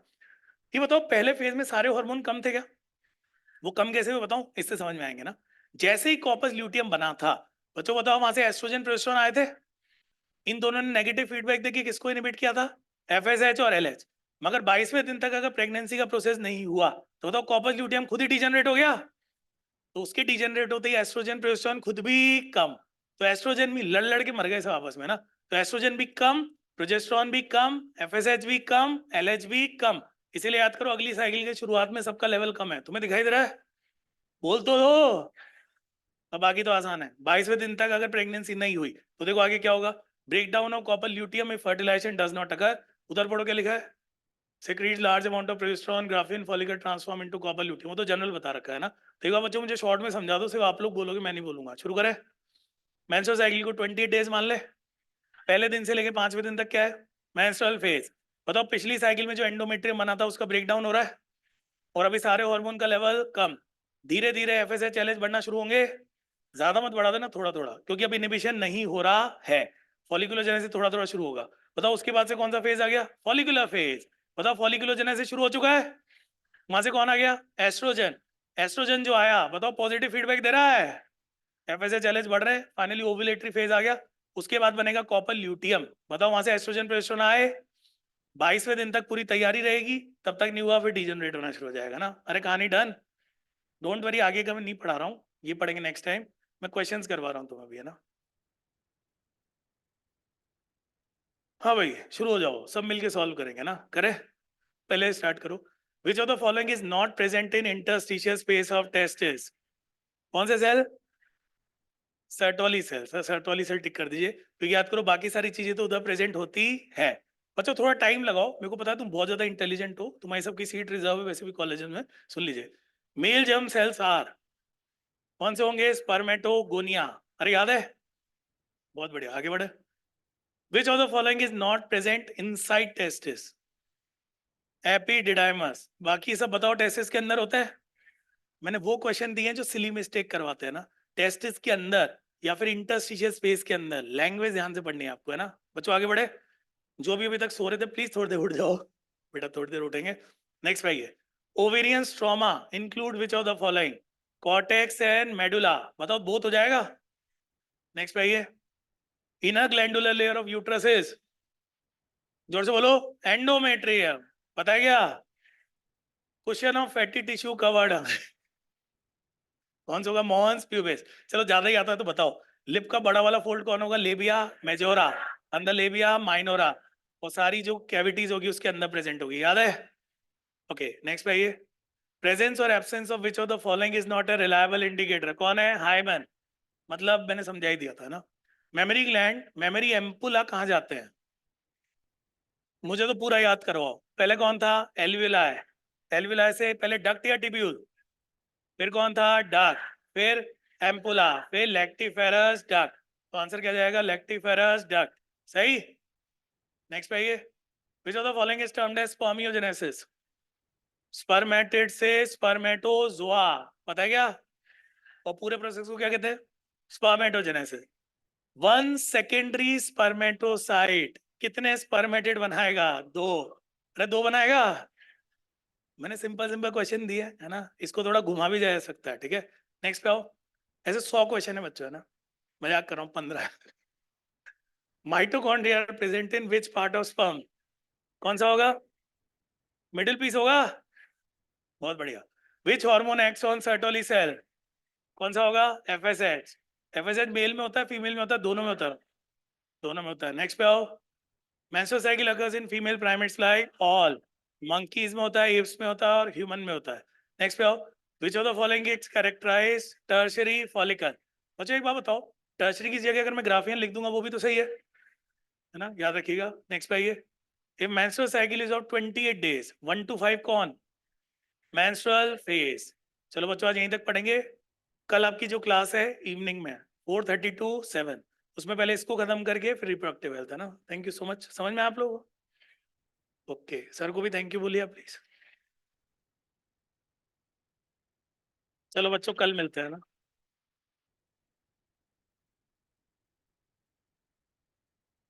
चलो घर जाओ, यहाँ नहीं रहना। चलो इनके इंस्ट्रक्शन सुन लो प्लीज। पहले बॉयज जाएंगे, गर्ल्स यहीं रहेगी भी। बेटा आप भी जा पाओगे, थोड़ी देर रुक जाओ।